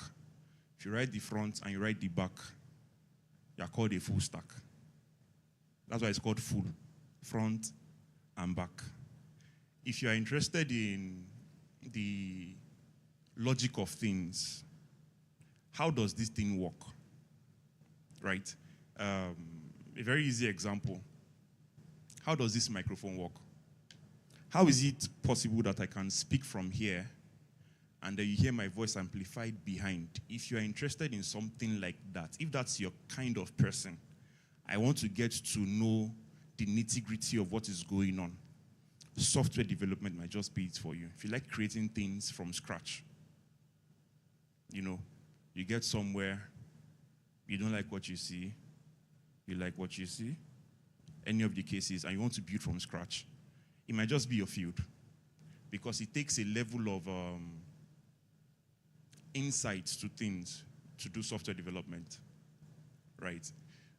And that thing that the last speaker did not tell you, I'm avoiding his face because I will say it. All right. What he didn't tell you is, when you join a company like that, like Microsoft, they throw you into the deep end.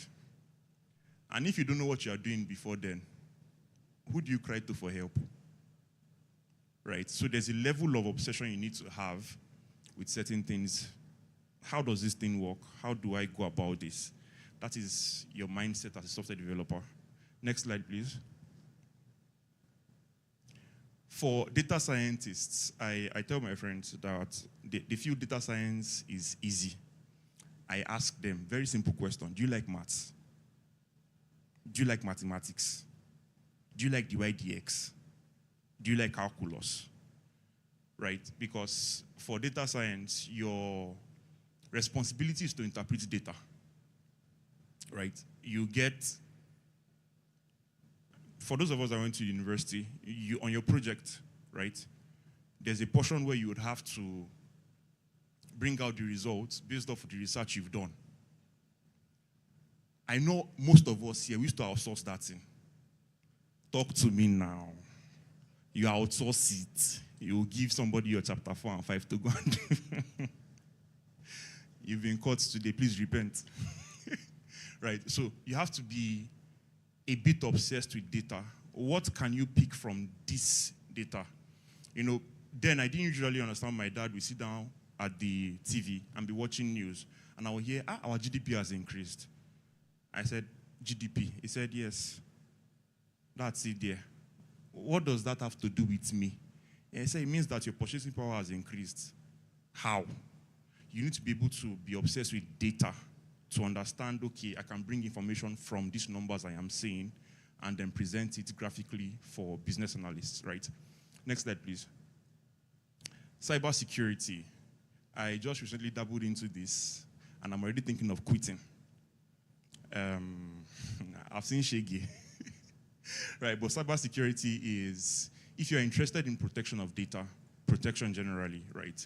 The people that are the brains behind, when you open your WhatsApp now, and then I think in about 72 hours, like in 3 days, you have to impute a particular code that you've set, a 6-digit code. Am I right? Right, so the brain behind those innovations are cybersecurity experts. They are trying to protect your data. How many of us here know someone that has been hacked before on WhatsApp? And they sent you a text, and they said, I'm in an urgent need right now. One happened to me a period of time ago, and then I know this person doesn't ask me for money. So when I saw money stuff, I just called immediately. The person cuts the call. I said, they've hacked this person's WhatsApp. And in 2 seconds, we knew that also happened, right? So if you're interested in how to secure things, digitally speaking, cybersecurity might just be for you. I said might because the learning curve, like our last speaker said, it brought a bit of reality to the concept of $5,000 per month, right? It's not a get-rich-quick scheme, right? You'd have to build certifications, you'd have to write certain tests, do certain exams before you become a cybersecurity analyst, right? Then, please, next slide. Cloud computing. I also have my leg inside this. Somebody's already asking, is it everything you want to do? That's why I said it's a buffet, right? It's a buffet. You can attempt everything and decide that, okay, I think I'm more comfortable with this one, right? So cloud computing, this might sound a bit funny, but if you like to network, this might just be for you. If you like going to events and meeting people, hi, how far? Let's share contacts and all of that. You're asking me how is it related to cloud computing? You're networking now, right? Networking is practically the foundation of cloud computing. So you'd have to understand how receivers, routers, network basically communicate to each other. That's cloud computing. We can stream this event on YouTube because cloud is present. I'm not referring to this cloud you're seeing, because I read a tweet that somebody saw a minister in a plane, minister of communication, and said, let's transfer our data to the cloud. And then the man was asking, what happens when it rains? Right, so it's not the actual cloud that you see. Basically, computers or internet is basically computers connected together, right? So the cloud is how to manage all of these computers connected together. That's basically what you do in cloud computing. The next slide, please. UI UX design. That is primarily what feeds me. That's why it's more colorful, intentionally. All right, so for UI UX design, you need to have a level of empathy. You need to care. I think it's the medical part of me that is channeling towards that side. You know, channeling my inner doctor. You need to care about people's experiences and how they can have better experiences. UI UX is not just about the screen that you see. What you see here is designed. The interface is designed, the experience map is designed, the story map is designed. But it's not just about putting a screen here, putting a screen there. The question is, how easy is it for the user to get to his destination from the first point? I'll give you an example. When we were working on the GTBank new application, you probably use GTBank mobile app. That's one of the things I've worked on. And then we had an issue with the transfer feature, right? How many of us remember who used GTBank's mobile app when it just launched sometime last year? We had some issues. One was a cloud issue, right? The other issue was whenever you sync your app with your contact, right, you probably lose the saved beneficiaries that you've saved before, right? That was a user experience issue that I thought about.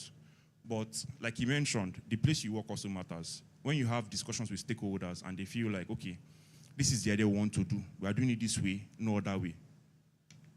You pay my money, Sha. So you just push to live, right? And then when the whole stuff happened, we had to now revert back to the original idea, which I suggested. Let's separate the contacts from the saved beneficiary. Very easy. Because I could understand the user's mind, how they would think about things, I could say, okay, let's do this solution instead, right? So you're thinking about the experience of the user from one particular flow to the next, until they get to their end destination, right? So that is the foundation of UI UX. If you feel people are important to you, you can probably venture into this field. Next slide, please. Product management.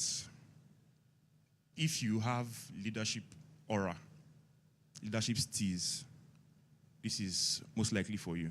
If you have the ability to organize people, right?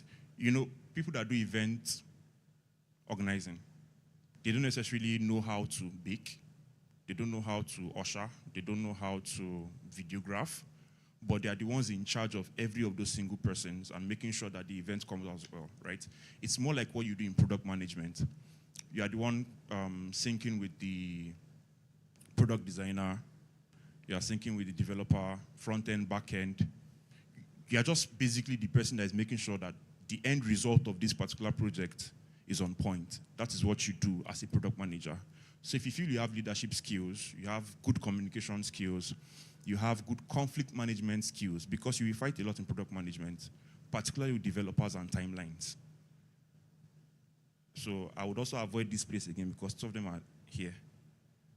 They don't like delivering on time. So as product managers, you probably have to hold them on their neck like this and say, Alpha, where's my feature? Have you pushed? Right? When I say pushed, I'm not referring to babies. So you push, you push to, like you said, the GitHub repo, and then people can take it up from there. Next slide, please. So what are my final thoughts? The question is, where do I begin? That's the bone of contention is, where do I start from? Right? We did a company retreat last year at Lakwelix. And then for every day that we spent there, I think it was about 3 days, it was always a buffet, breakfast, lunch, dinner. And the first question we usually ask ourselves is, where do I start? There are some things that you've never eaten there before you'd like to try, right? I mean, I like to play safe. I usually go for what I know, right? But I have people that like exploring food content, right? So where do I begin? Where do I start from? Based off what I've said so far about the 6 categories I was given to talk about, there are other places that you can work or roles that you can do, like the first speaker, Paul, mentioned, Mr. Paul. There's the QA, quality assurance. There is a myriad of things that you can do. Where do I begin? I would answer that by saying this: anywhere, somewhere. The question is not where. The question is you beginning. Nothing good essentially comes by fluke, right?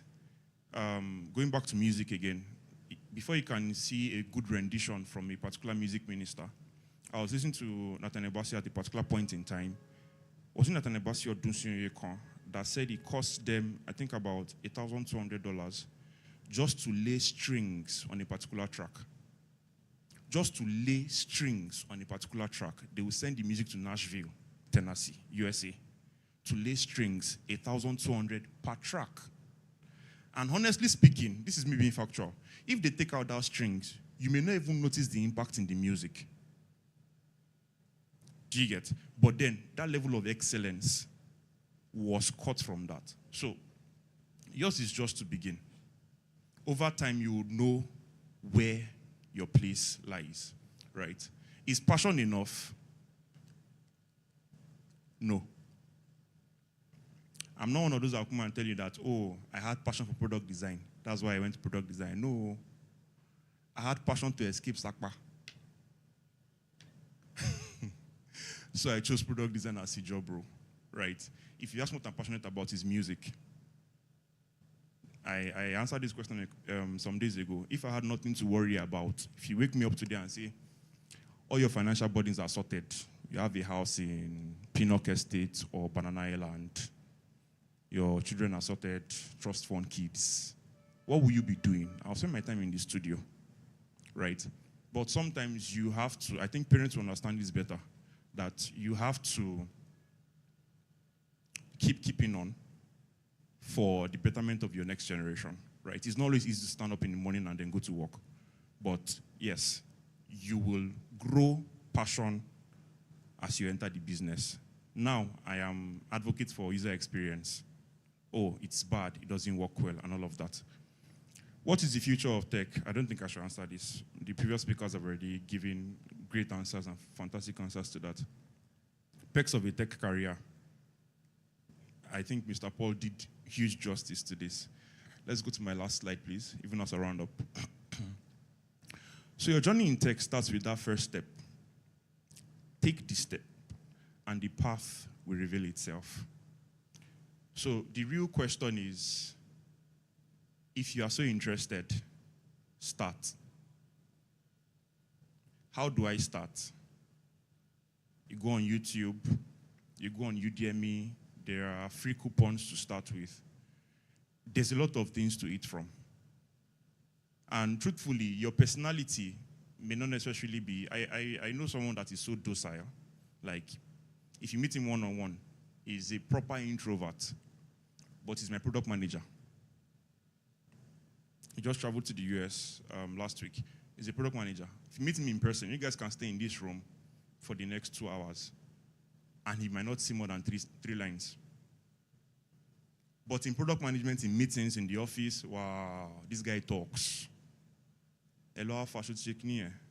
I don't like what you guys are doing now.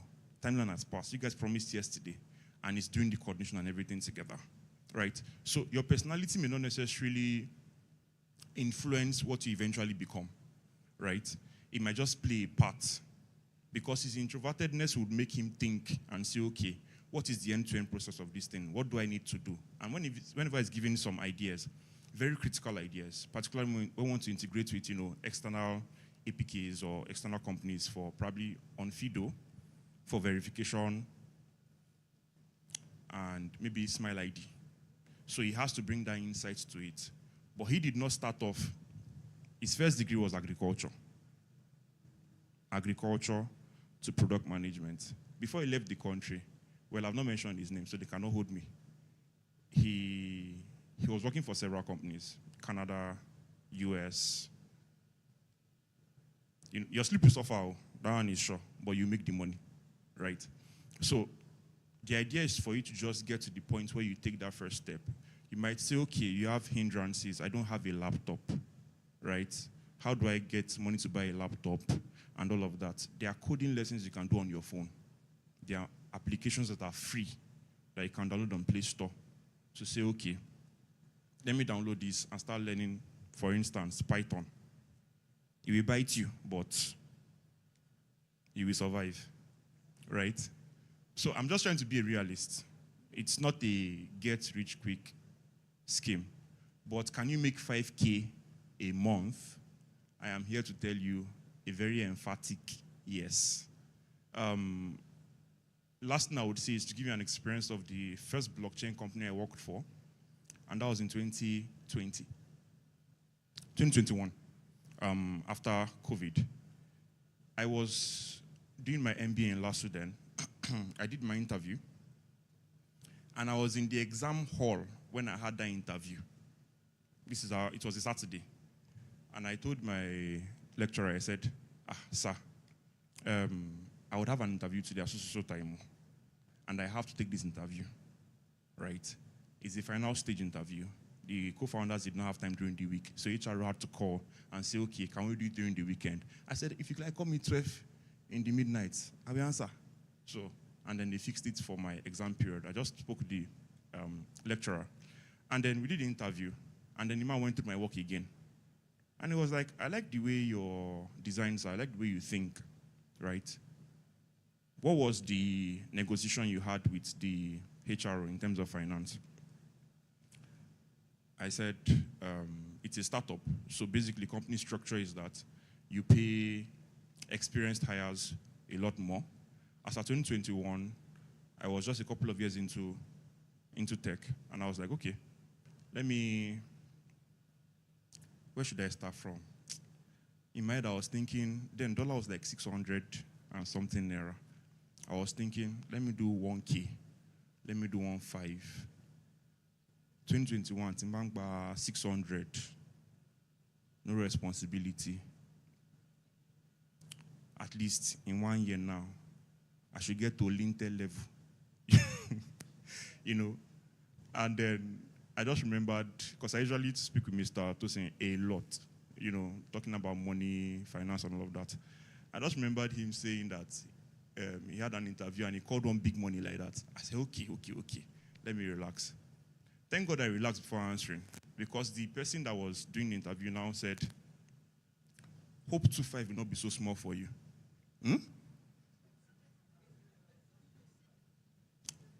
I said, I think we can start with that.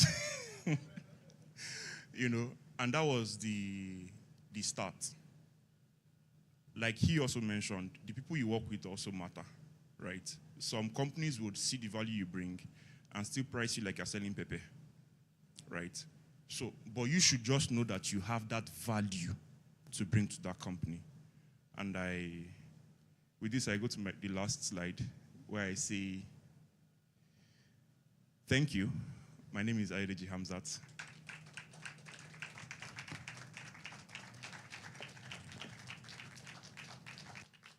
Another round of applause for Mr. Ayedeji Hamzat. Thank you so much, sir. That was a great session. If you enjoyed yourself, clap for him again. And I came with plenty of questions. Me, I have questions. I don't know if people just came to see faces of the people they called. But me, I came with questions, and a lot of my questions have been answered. Like, from my questions, I getting answers from Mr. Abiodun, then to Mr. Ayedeji. So I think I finally identified where I want to see my own $5,000. So you put the word. The next tech one, I'll be talking. Maybe I'll be after them. But then, and that was a great section. I mean, I really had a nice time listening to him and acquiring more knowledge. So there'll be a space for questions and answers, right? Like after the old questions, the old session, I mean. So if you have questions, you can just write them down and then we'll take them after the session. And our last session is our speaker is our own, like our Wisdom House tech guru, Mr. Oluwatosin Amokeodo. Can you give a round of applause for him? Mr. Tosi is going to be teaching on employment strategy. And me, I'm ready for it because that 100,000 at this point, that 5,000. In fact, Mr. Ayedeji started with 2.5, right? Okay, me, I can level up. That means I can collect more than 5,000. So me, I can start with like 6K. So I'll relax first. They'll just hit me with, up $10,000 is not much. We can start with that. So I've actually acquired so much knowledge on how to strategize. So I'm waiting on the employment strategy. So let's give a round of applause for Mr. Oluwatose. And before he comes up, we're going to be listening to his bio too. Maybe he can act. He will act for us. Mr. Odeji could sing. He could be able to act. So another round of applause for Mr. Odeji. Mr. Oluwatose, sorry. People are not clapping. It's my pleasure to introduce Oluwatosin Amokiedo, and he'll be speaking on the topic employment strategies, earning $5,000 and above. Oluwatosin Amokiedo is a seasoned software developer with 8+ years of expertise in creating robust software packages, microservices, APIs, and secure backend architectures. He's a master of database design and application security. His work experience includes back-end engineer at GoCada Nigeria, full-stack developer at MTech Communication Nigeria, full-stack developer at Universa Nigeria, lead developer at Alpha SCX Nigeria, senior back-end engineer at CEO Monitor Romania, senior back-end engineer at MTC Media UK, senior back-end engineer at Jumia Portugal, and senior back-end engineer at Techivere Canada. He holds a postgraduate degree in cloud computing from the University of Texas and a Bachelor of Arts in Philosophy. Oluwatosin has mentored over 100 tech enthusiasts to land their dream jobs. With his extensive experience and passion for mentoring, Oluwatosin is a key asset in the tech industry. Applause again. I mean, that's a very rich bio. I can't really wait. Am I the only one excited? I really can't wait to have that bio too. The tech guru Favor Lalude giving mentorship to over 1,000 people. But anyways, a round of applause for Mr. Oluwatosin Amokiedo as he comes up.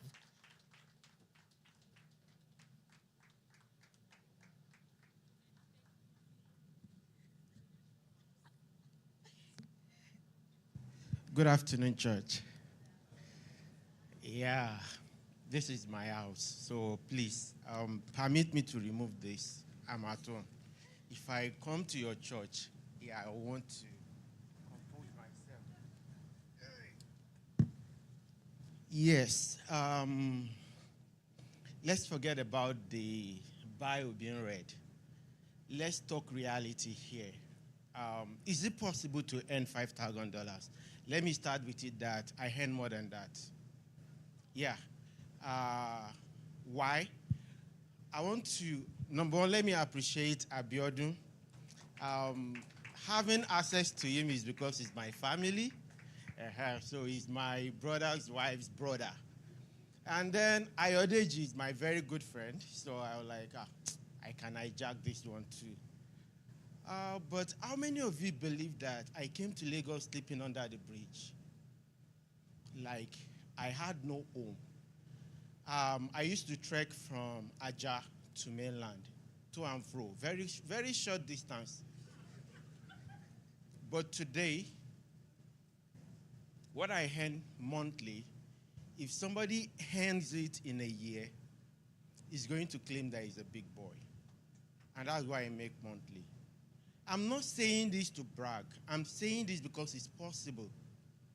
And yes, I have about 8 years experience, but I want you to really understand the experience part of it so that you don't think you need 8 years before you start earning good salary. I'm going to tell you how I moved from 200,000 naira to 7-figure. I didn't move from 200 to 500. No, I moved from 200 to 7 figures. And from there, I just told myself, I need to make 8 figures. So it's possible. And being the last speaker, it wasn't because, so that you can know. It's because these people have said almost everything that you need to know. The only thing is that, how do we bring all these things together? The major part that is so difficult for many people is selling their skills. Especially, I struggle with that. After passing coding tests and everything, I always find it difficult to tell them that I am worth 200,000. You've done, mostly you will agree with me that technical interviews or tech interviews is always like 3-4 lines, what is it called, sessions. And then the last session you're discussing salary. And then they ask me, so how much are you expecting? 200. I won't be able to mention the money because I felt I didn't want it. And then with time, my wife will sit in front of me and say, 400. I'll be 4. With time, my wife said, I'll move to 600. And one day I just mentioned 900. And the company came back to pay me 1.3. Yes, so I moved from 200 to 1.3. And that very day I told myself that if I can earn 1.3, that means I'm worth more than that. Then I told my wife, I need to move to 5 million. Then what was the next thing I did? I started learning new things, doing other stuff, and then I moved to that. And people will never believe that this same Tosin that slept on the floor all through my years in the Unilag, I was very used to the floor than bed. Yes, till date I enjoy sleeping on the floor. You can't spend 36 years of your life sleeping on the floor and all of a sudden you want to change. I want us to be so realistic here because it's possible if you determine that you want to change your life, you will change it. Sincerely.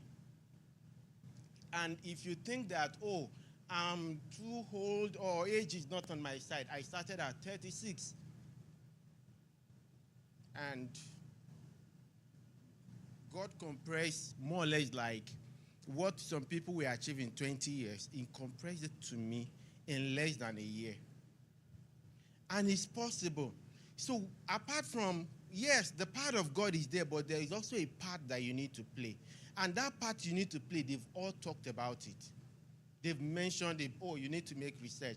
So let's go to the next slide. And that is, no, not this slide. Before, okay, this slide. Go to this slide. Landing high-paying job. How do you land high-paying job? Number one is that you need to research high-paying job. There's no two ways about it. How did I start earning 7 figures? Trust me, yes, Microsoft reached out to him. But before Microsoft reached out to him, you must have first applied to some jobs before. That means that you've built yourself to a certain level. Amazon reached out to me too. But you know why? They would have checked your profile and see that, okay, I think this person is doing something nice. I think we can actually talk to this person. So I'm starting from the point whereby before you get to that point, whereby companies will reach out to you, I removed a lot of things from my LinkedIn profile because I was getting job requests almost every week. Or at least I would get 3 to 4 every week. So I removed some jobs so that they will see very old, job, and they'll feel like, this guy is not up to date. Because I was getting too many requests. But how did I get here? Number one is I made up my mind. So the first thing is that you need to have a mind shift. Forget about your current situation. Ayodeji was talking about, different things you need to learn. Till date, I've never owned a laptop in my life like that. I use my own money to buy. But trust me, I have about 2 good MacBooks. My own. I will tell you the kind of setup I want. He talked about value. It's because of one thing, because they see that, I think this guy has some value that he can actually give. He also talked about continuous learning. Trust me, there's something new I'm always learning every week. Why? Because I need to eradicate poverty from my family. I came from a very poor background. He knows so much about it. So now, landing a high-paying job, you have to be the first one to make the move. And the first move is you need to change your mind. I told my wife I want to earn 30 million per month. Yes, I will earn it, and I will still come on this altar and still testify. You know why? Because I'm already working it. I said it. But there is a part of me to work, and that's the part that I am currently.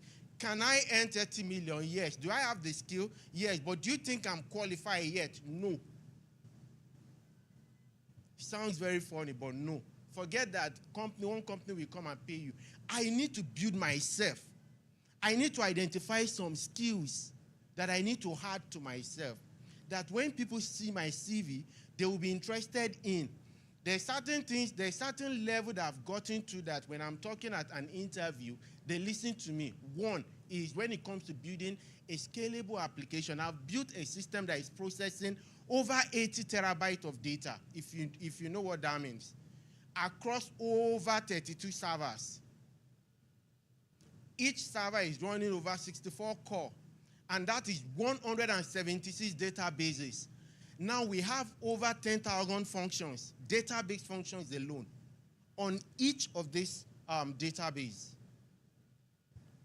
Do you know what it means to build that? It requires a lot of learning. I couldn't afford a system, so I was using my phone and paper to write. That was how I learned programming. He knows about it. Most of my friends, they knew about it. So you can determine that today, by December, I want to start earning social amount of money. And you can do it. Sincerely. $5,000 is possible. It's not maybe, is it possible? No. Forget about when you convert it. I know somebody that is earning $20,000. I'm not earning it. When I'm mentioning this money, I'm mentioning the money monthly. So don't let us talk about yearly. $20,000 monthly. He lives in Lekki here. I have a friend that is fighting Shopify because they are paying him $175,000 per year. And he's fighting them that they are cheating him. I've worked in an organization whereby they sacked 3 people because of racism. Now, they told me one thing. They said that, guy, we are not defending you because you are black. We're defending you because of the value you bring. So that means that they see that, forget about his color. This guy has value. And if these guys are not ready to, work with him, let's try to look at who are we ready to lose here? And 3 of my colleagues were left out, were let go. White. I am black. Let's go to the next slide, please. Like I said, no easy route. You have to identify high-paying job. You have to research companies and roles and match your skills to the job that you're applying to. That's just all what I've said. And I'll be using my own personal experiences. And sometimes some of the people I've mentored, trust me, most of them know one thing. And one of the things they know is that there is no shortcut. Like Yoruba people will say that Abuja Osilorun Okpe. That's the truth. There is no shortcut. The only way that you can do it is that you have to sacrifice your time. When I was learning programming, I was spending 17 hours every day. It got to a point that my brother told me that now you work with electricity because once there is light, if I'm sleeping, I will wake up. My body was so adjusted to light. But why? Because I told myself it is time I change my own story. I was 36. And I got my first job in 2020, September 23rd. They paid me 200,000 naira. What happened? I was looking at my phone. Are they going to pay this salary? 200,000, just like that. When that money entered, I was crying. Why? Because I never believed that I was 200,000. But one thing happened to me. I only need to earn a salary once. And the following month, I'm thinking about doubling that salary. I am never satisfied with what I have. It's not greed. It's the fact that I believe there is room for capacity, there is room to grow. If whatever you are earning now, after 6 months, you should be tired. You're already used to that level. So next thing is I dream big. Most people that I used to share my my dreams with, they would tell me that, guy, you are chasing a mirage. What you are dreaming of is not possible. In fact, he knows. When I was learning programming, my brother called me, my immediate elder brother told me that, at what age?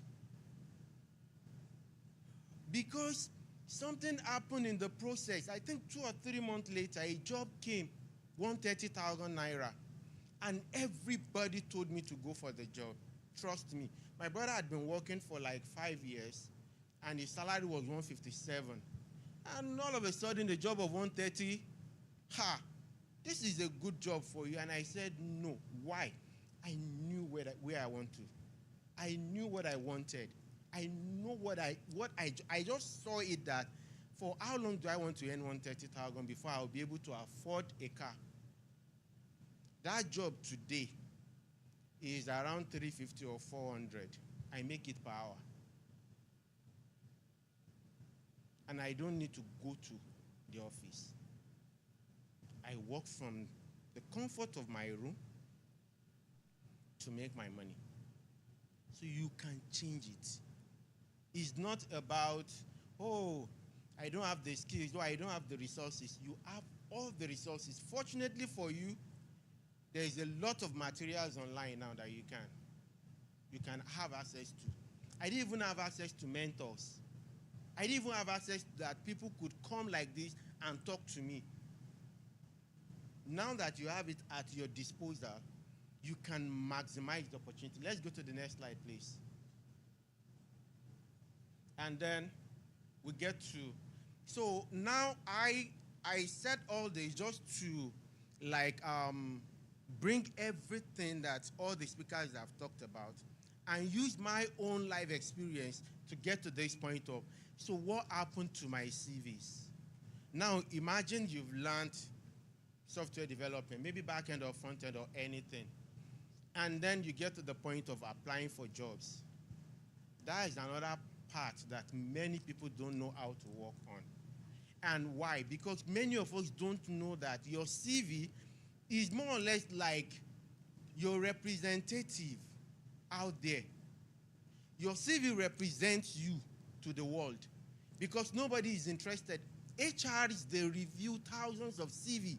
The same job you're applying for, thousands of people are applying for it. So now imagine, how do you want to stand out? Number one is researching on your CV. If your CV, you need to update your CV almost every 3 months. There should be something new that you're adding to your CV. It got to a point, a company, I'm using LinkedIn Premium. A company paid for it. Emilio said, I will put $200 and something. Niger? No. A company reached out to me that, can we use your CV for our promotion? We give you premium LinkedIn for 1 year. No problem. Use my CV to promote your business. So far you give me premium, it gives me access to a lot of information. Meaning that your CV, you need to research your CV. You need to research on it. You need to add more skills to it. Now, yes, certification is good. Getting a lot of stuff is good. But let me tell you that the best certification you can get is an introduction to that thing. Until late last year, that I felt like, oh, let me go and do something in cloud computing. I was already working with AWS. I already have some basic knowledge in Azure. But AWS, at least I can use it to a very large extent. Then I felt like, oh, let me have this certification. But the first thing companies will test you on is, do you know how to do this thing? He talked about it. You write code. They will give you maybe hacker rank, or they will give you Codility. They will give you some real-time coding. And then they are monitoring your mouse. If you leave that screen, some of them will lock you out. So number one, you must know it. So after researching your CV, building a professional online profile. One of the things is that some people, you look at their LinkedIn and their CV, they are in contrast. No. Your LinkedIn and your CV must be exactly the same thing. Because nowadays, HR, once they're looking at your CV, immediately they're going to your LinkedIn. So your LinkedIn profile and your CV must read almost the same thing. That's number one. You must achieve that.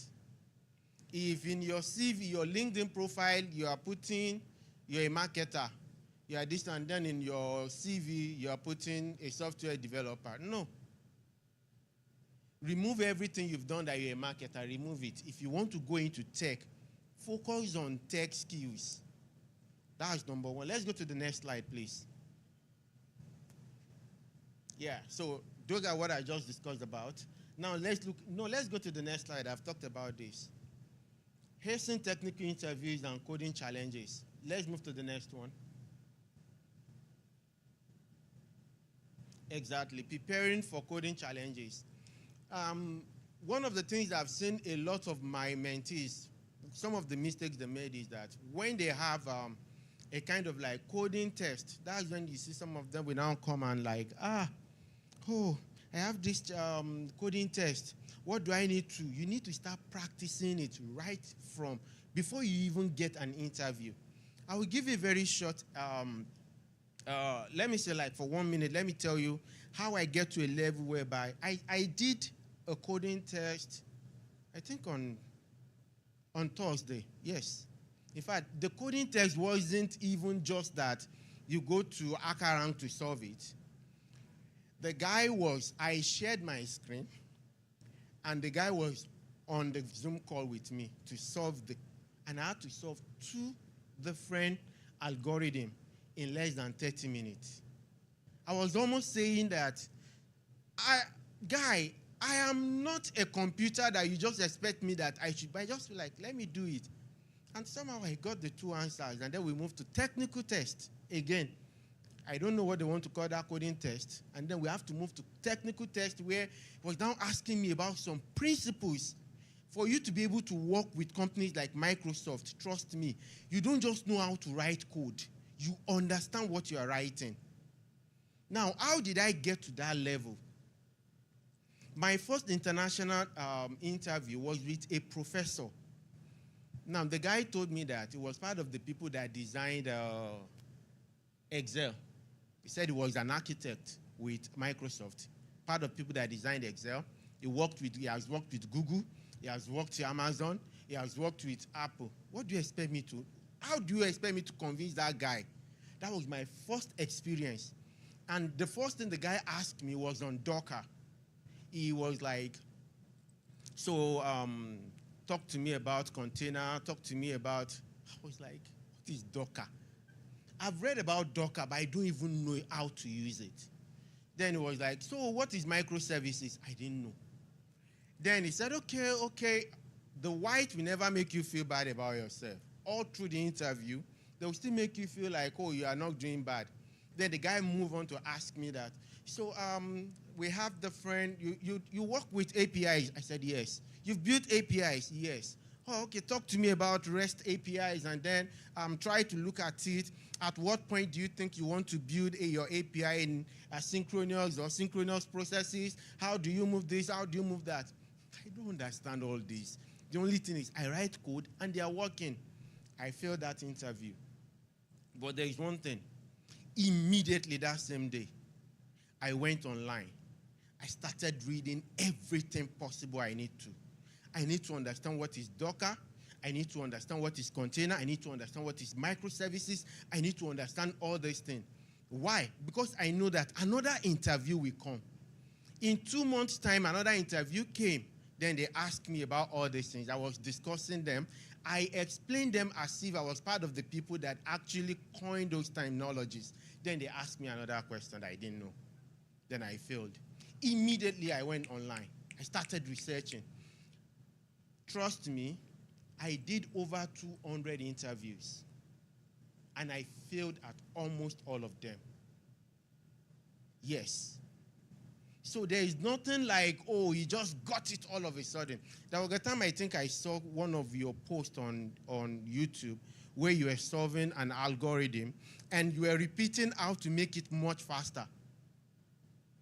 You have to go through it. Trust me, it didn't get here by just all of a sudden or by wishful thinking. You have to put in the work. My wife, most of the time, be like, you've not eaten since morning. I said, no. There's a place I see myself. Where do you see yourself? And I got to that level that there's practically no question you want to ask me. And then I just told my wife, I said, you know what? We have a job. That was my first interview with Gokada. Don't worry, we have a job. Oh, don't worry. I already told them that I want them to pay me 900,000. But I think I finished all their interviews. Don't worry. You start bragging. And they called for the second interview. All the questions they asked was on middleware and then service providers. I answered the 2 questions very well. Then they asked me again, okay, what happened if something like this and this are supposed to communicate? What do you do? Okay, now how do you... I answer all these their questions. I just walked to my wife. I said, babe, you're too long. Now I believe I have another job. And when they came back, they gave me 1.3, right? I was at Olumesi's place. They were still in Nigeria then. Then the employment letter came. When I saw it, I went blank. You know that figure that you see that you couldn't explain? How do you move from 200 to that figure? I went blank. I was like, ha, ha, ha, ha, ha, ha. My brother heard from his room, ran out. He came out and was like, what happened? What happened? I said, they've sent employment letter. They've sent employment letter. My brother saw it, was like, ha, ha, ha. His wife came out. My wife was sleeping. His wife came out and was like, what happened? I was like, wow, Jesus, ha. Then my wife woke up. What happened? Gokada, I sent the employment letter. I can't believe this. Then in my mind, I told myself, these people probably they made a mistake. Because I was to go to their head office to collect a system. In my mind, when I get there, they will call me to the office and tell me that, Oluwatosi, we are sorry. There was a little bit mistake in the figure we sent to you. It's not, you asked for 900. Okay, we pay you 600 or 400. I will still accept it.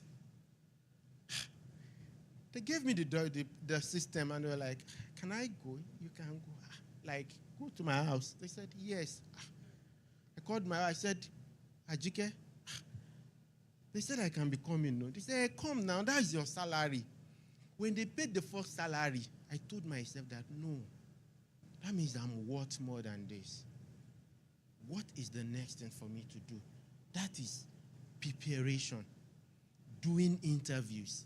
By the time I got Gokada job, I had about 65 interviews lined up more. I had to be sending mails to them that, oh, sorry, I've accepted an offer. I'm sorry, I won't be able to do this. Why? I was submitting 50 applications every day.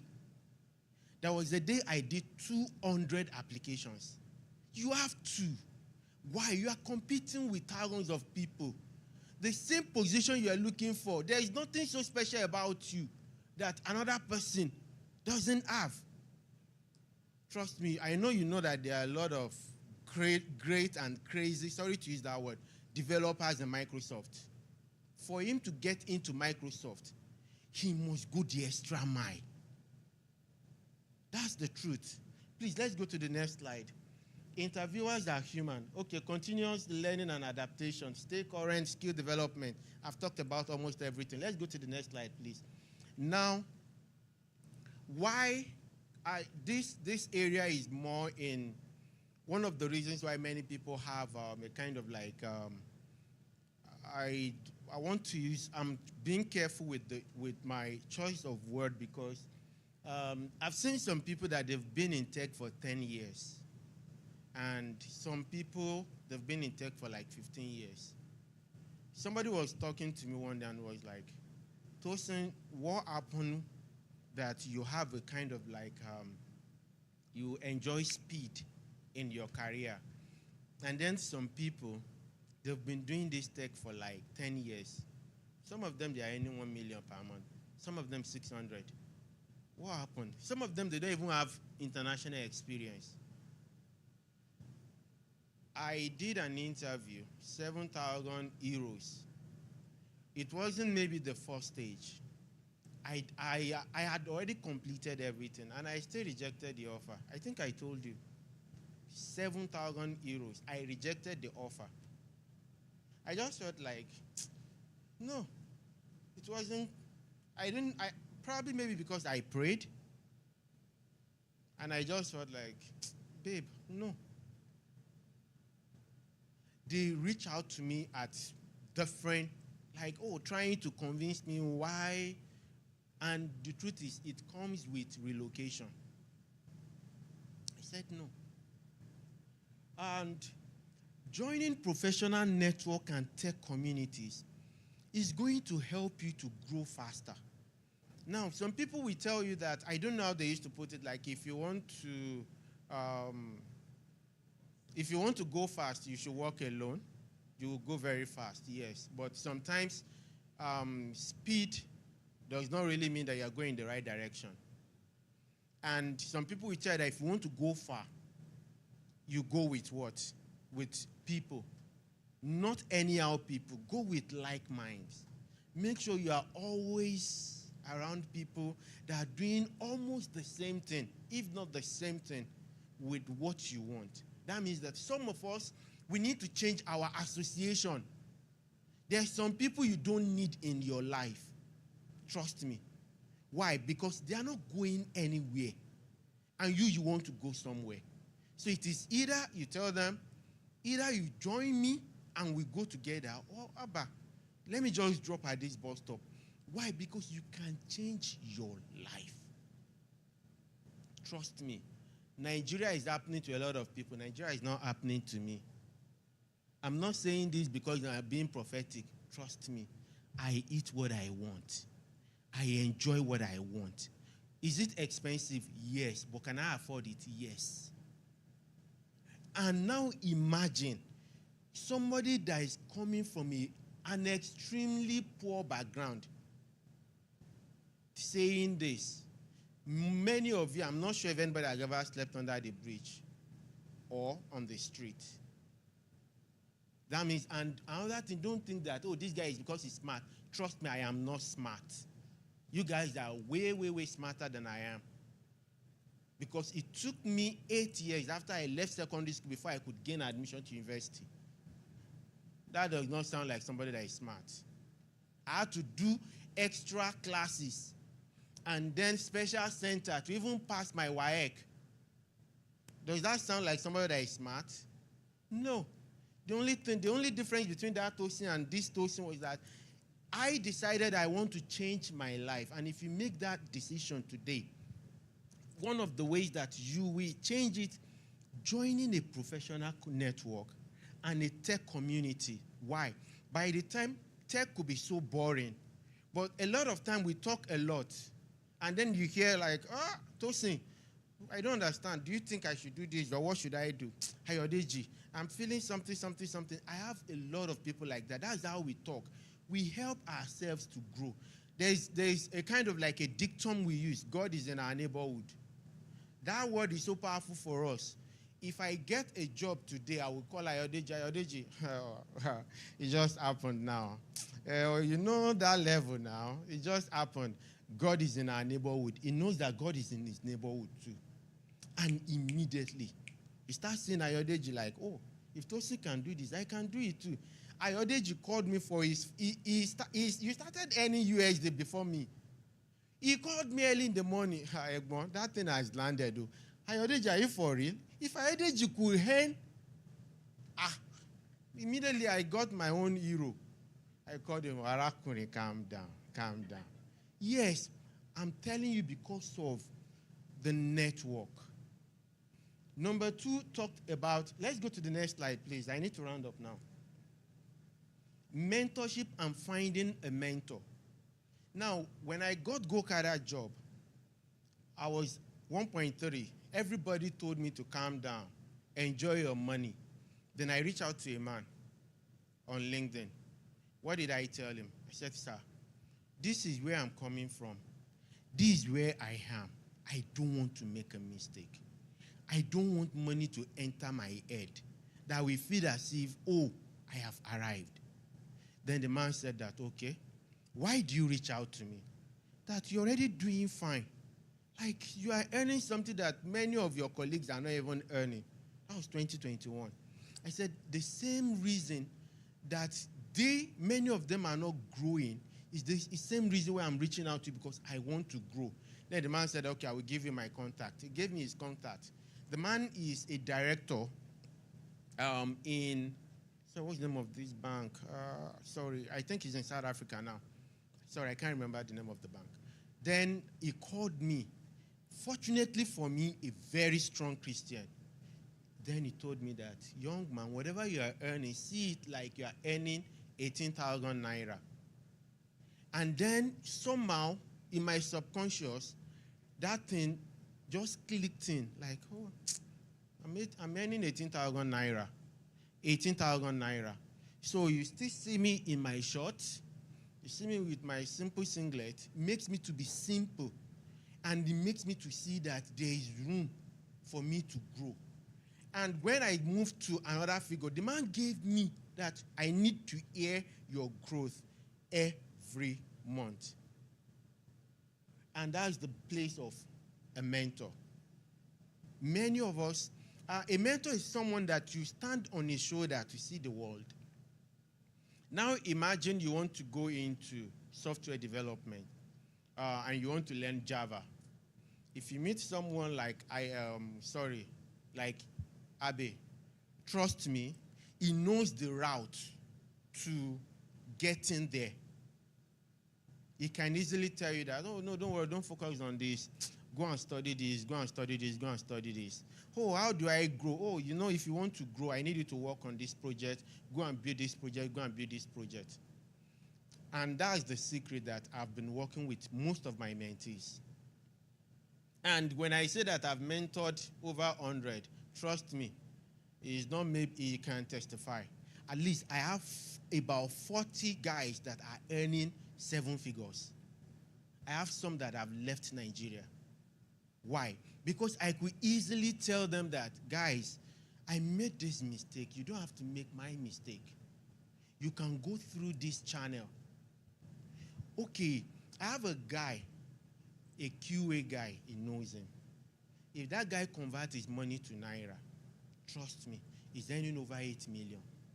QA, that people will say that there's no money in QA. That guy moved from 250 to 7 figure. We met in Gokada.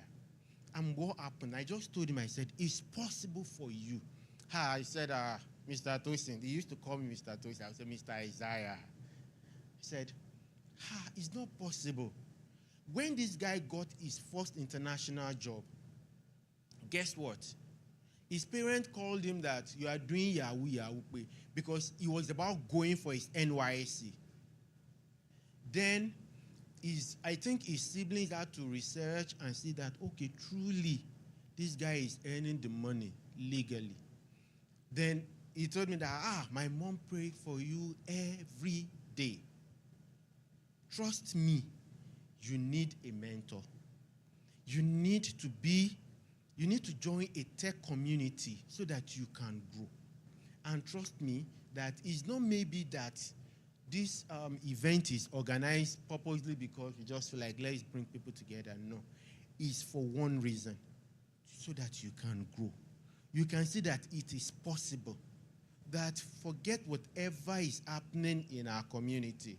There are certain people that Nigeria is not happening to. Nigeria is not happening to Abi. Trust me, I know. Nigeria is not happening to him. Because there is something he brought to my house that I told him he's not going on with it. So I'm saying it in public so that he can know that he's not going on with it. But it's possible that you can change your life if you make up your mind, regardless of your age, regardless of what is happening at your current situation. Let's go to the last slide, please. And here, I want to say thank you for listening.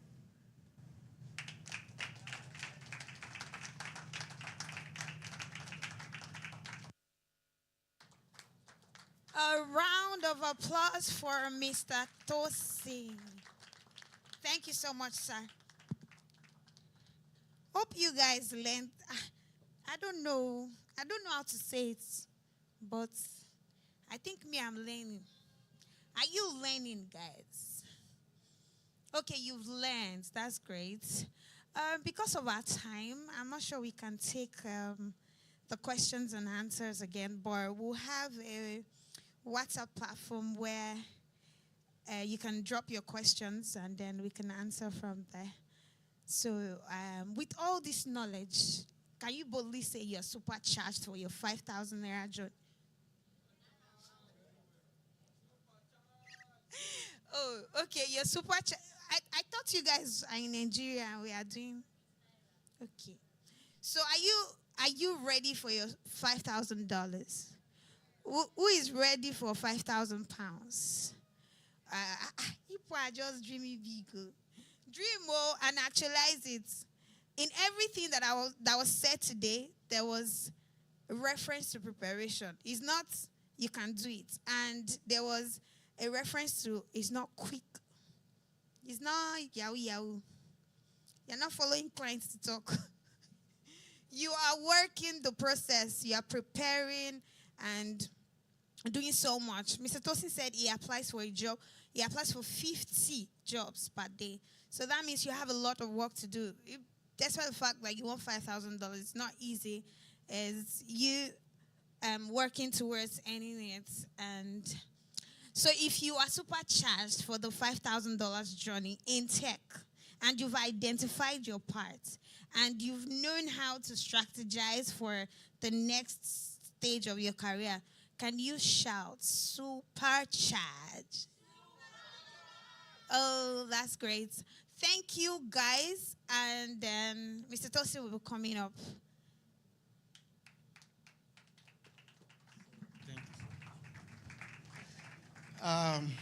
So we're thinking maybe we can take one or two questions. It's one of the reasons why I kept Abe. Trust me. Because you have some questions you want to ask him. You want to work with Microsoft. Trust me, at least. Yeah, I know when he entered, and I know that today he's a lead software engineer. He's also a solution architect. You might want to ask him, okay, we only take two. Oh, okay. We only take two. Then maybe we can later on, we have a WhatsApp group if you want to join. And from that WhatsApp group, we're going to create subgroups whereby we can go on with helping people to navigate their journey in tech. Either you're looking for networking, fine. Is it job that you believe that you have job ready? We can give you some tips on how to. And if it is maybe you want to learn, of course, we know how to get you materials and then how to help your growth. But here we just want to take two questions. Okay. Okay. So you can direct your question to any of the speakers.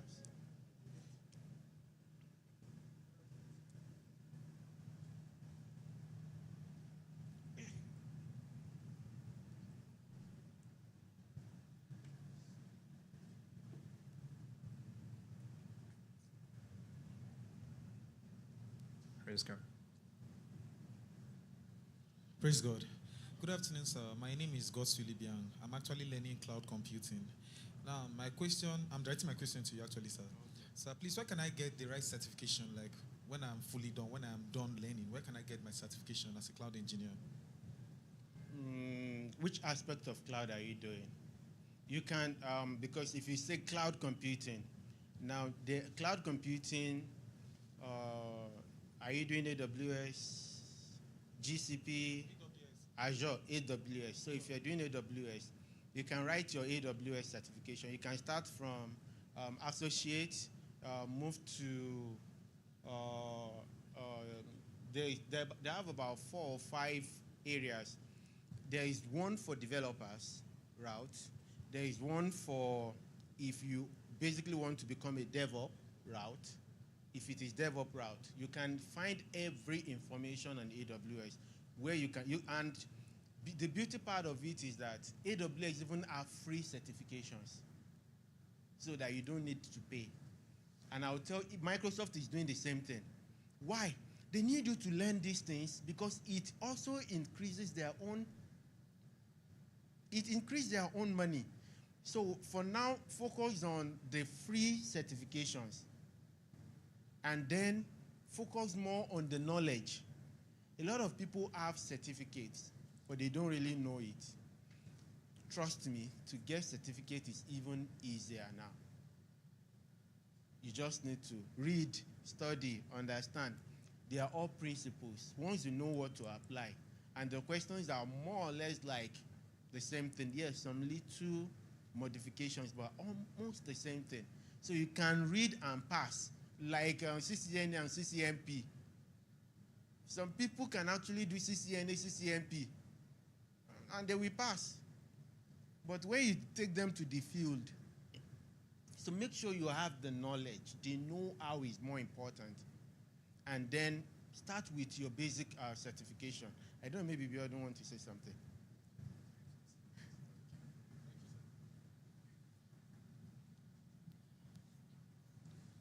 Good afternoon, sir. Good afternoon.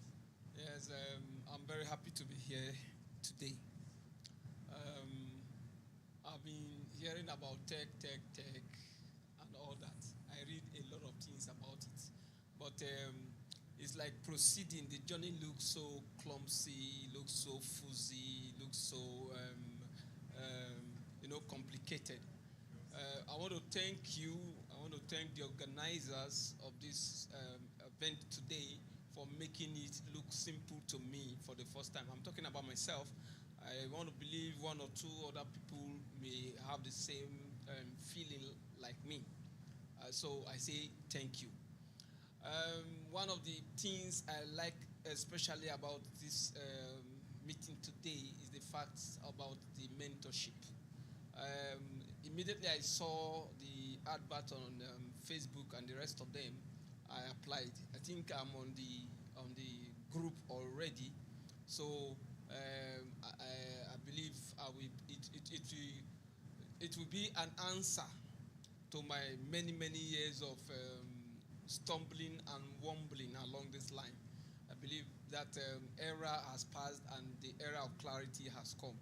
Again, I say thank you. God bless you.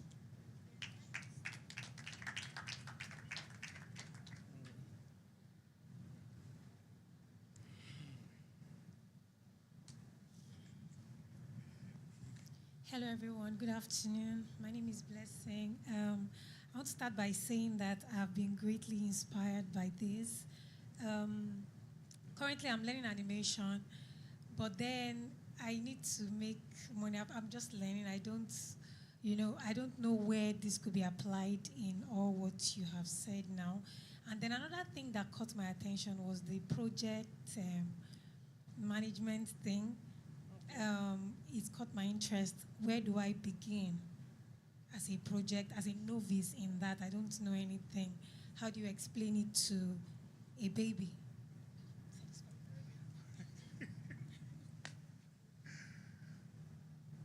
All right. As an animator, when I heard animation, I just did like this because I had the conversation with my friend yesterday. So, is this not online? It's online. Okay, so I'll move that side gist. So I was talking with him yesterday, and he told me because there's a particular company. Okay, let me ignore that part. So I spoke to him yesterday, and we're like, okay, guy, Alpha, and then he said, as he stands now, he's even rejecting jobs as an animator, motion guy, and he said the least that he gets from one of the gigs that he does every month is about 1.8 million. The least that he gets. He has about 5. So what he now does is, okay, I will train 1, 2, 3 persons. Once a task comes during the month, Alpha, are you free? Take this one. I'll pay you 300K a month.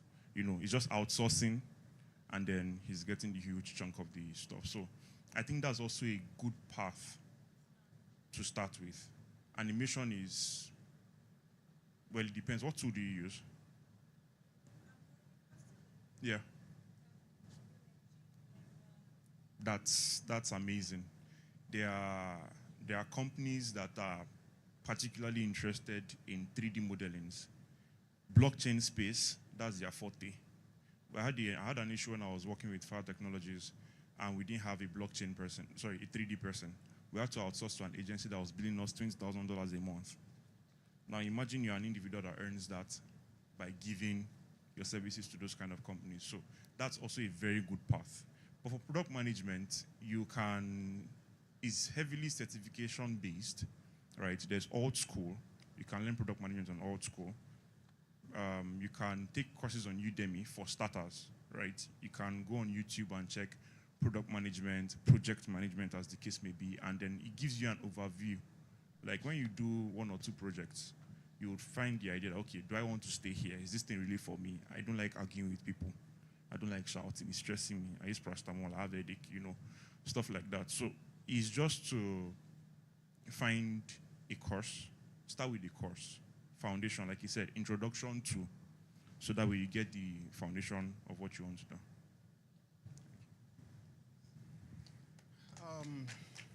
He answered the question correctly, but I want to say one thing. And I don't want you to make the same mistakes many people make when it comes to tech. They want to do everything. Tech is very demanding. I'm not sure you work on the front end anymore. Focus on back end. I stopped front end, I focus on the back end. Why? You want to become an authority in that area. Now, if you're doing product management and you're doing animation, 2 different things. So it is either you are an animator, and when people mention, sorry, your name? Blessing. Who is Blessing? She's an animator. He does other languages. I know you do Node.js. He's doing C#. He's doing Python now. But trust me, the first thing that we mention is that he's a Java developer. You know why? He knows that when it comes to Java, to an extent, I am an authority. So you want to be an authority in a field. He does cloud computing, some front end. But when it comes to product design, trust me, he's one of the best. So you try to be specific, that when people mention your name, they can say, this is what he's good at. So make up your mind. Do you want to focus on that animation and be good at it, or you want to do product management? I don't know, maybe that answers the question. I won't be able to take more questions, please, because, all right, I'll give you the grace. Just one grace. Good afternoon, everyone. My name is Divine. I'm a UX UI designer. So for the past 4 months, I've been learning at Kodatech at Ikeja. Okay. So we've rounded up now. We're at the phase of doing our projects now to get our certificates. So now the problem now is how to monetize the skill that I've learned, because to an extent, I've learned, I can say I'm good in it now. So, but I've been trying to, both the LinkedIn, I'm trying to upload, I've been uploading some of the classworks and practice we have been doing in class, but trying to real life scenario, like making money from what you have learned, like I'm finding it difficult. Yes. Yes. So, and also about the mentorship, something too. I also need. I don't know how. When we get to, because I don't want us to take the whole day. Trust me, the whole day, and even we can't even achieve anything today when it comes to, because we just cannot. The whole thing about this idea is to open people's mind at the possibility. Now, you've only spent 4 months. Before I started applying for a job, I spent over 1.5 years learning. We need to focus more on learning. Many of us, we focus more on trying to make money when we should focus more on learning. He talked about value. Do you think you have the value that will make people pay you 500,000? To an extent, I've been studying on my own, like before I went for the certification, like in school. What have you built? Just normal designs of websites and just one app, then web apps and websites. Now, let me ask him, so that you can see the kind of people you are competing with the same job. What have you built? Do you see the difference? So now let me tell you how you get there. Forget about the money. Money is good because, of course, you need to eat. I know. But now imagine, I didn't mean you tell me that, oh, I've designed the entire Facebook. Oh, thank you. You see that reaction? Okay. After I've built Facebook, I built LinkedIn. Everything on LinkedIn. Then I moved to Amazon. I designed everything you see on Amazon. Then I felt like I wasn't good enough. Then I picked maybe another project. I've designed a lot of admin dashboards. Let me tell you why you are doing all these things. It is called profile. You need portfolio. Portfolio is what people will check. I remember when he was applying to GT. What did you submit to GT? Portfolio, not his CV or certification. I said something. I said that you need to make sure that you have the skill. You know it. And how do you show people that you know this thing? You don't tell me that you know it. The moment I see your CV and I see a lot of things, they just throw it away. Or they feel like, oh, okay, hold on. If this guy has designed all these stuffs, let me go and check. Then they see like, oh, I think we should call this guy for an interview.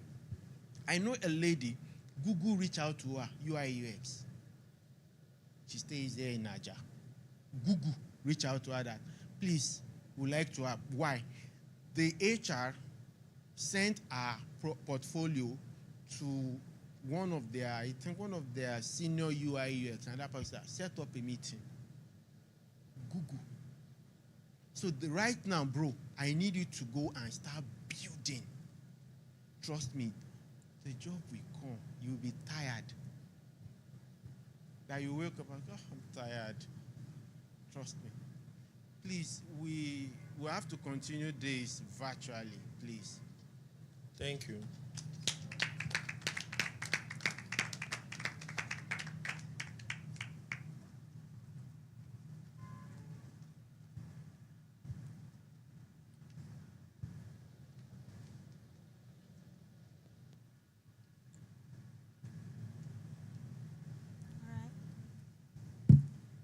All right, thank you, Sarah. Thank you, Mr.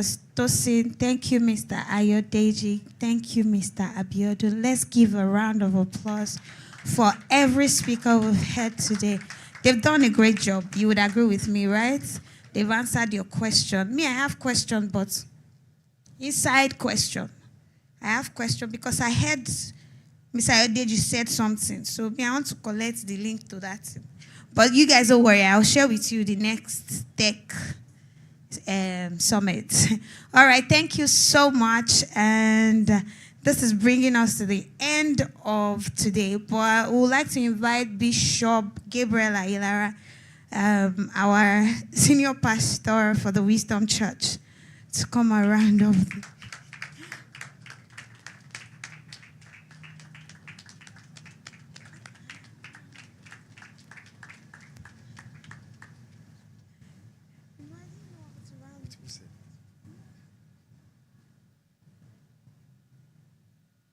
All right. Good afternoon, everyone. All right. Thank you for coming. Thank you, all the speakers, and everyone that has been a partaker of this amazing meeting. I'm not Bishop, but praise God. I'm not Bishop. My name is Victor Jimba, and I'm the resident pastor of the Wisdom Church. It's such a privilege to have all these amazing faces here today, and I believe so much has been released in this room this afternoon. And if we can only take step, all this information will not yield results if the first action, if we do not take the next step. And I believe so much that there is a community that has been installed. There is a community in place for us to be properly on board so that we can start to take the next step. I'm tempted to say hallelujah. Glory to God. So from there, we can now begin to take our next step, because without, the first speaker said something. He said the whole progress, the whole effectiveness of everything that we want to earn start from taking the first step. If you don't take the first step, nothing is happening. Praise God. All right, so in the abundance of all those things that we've heard this afternoon, please, there is a community. If you are not there, please make sure you wait behind and see the host, and make sure you are added to the community so that you'll be properly onboarded to know the next phase. Hallelujah. All right, so thank you everyone for joining. God bless you, and I appreciate all the speakers. We are so privileged to have every one of you. Thank you so much. And to all the volunteers, the organizers of this amazing tech conference, we say thank you and God bless you. All right, thank you everyone, and enjoy the rest of the weekend.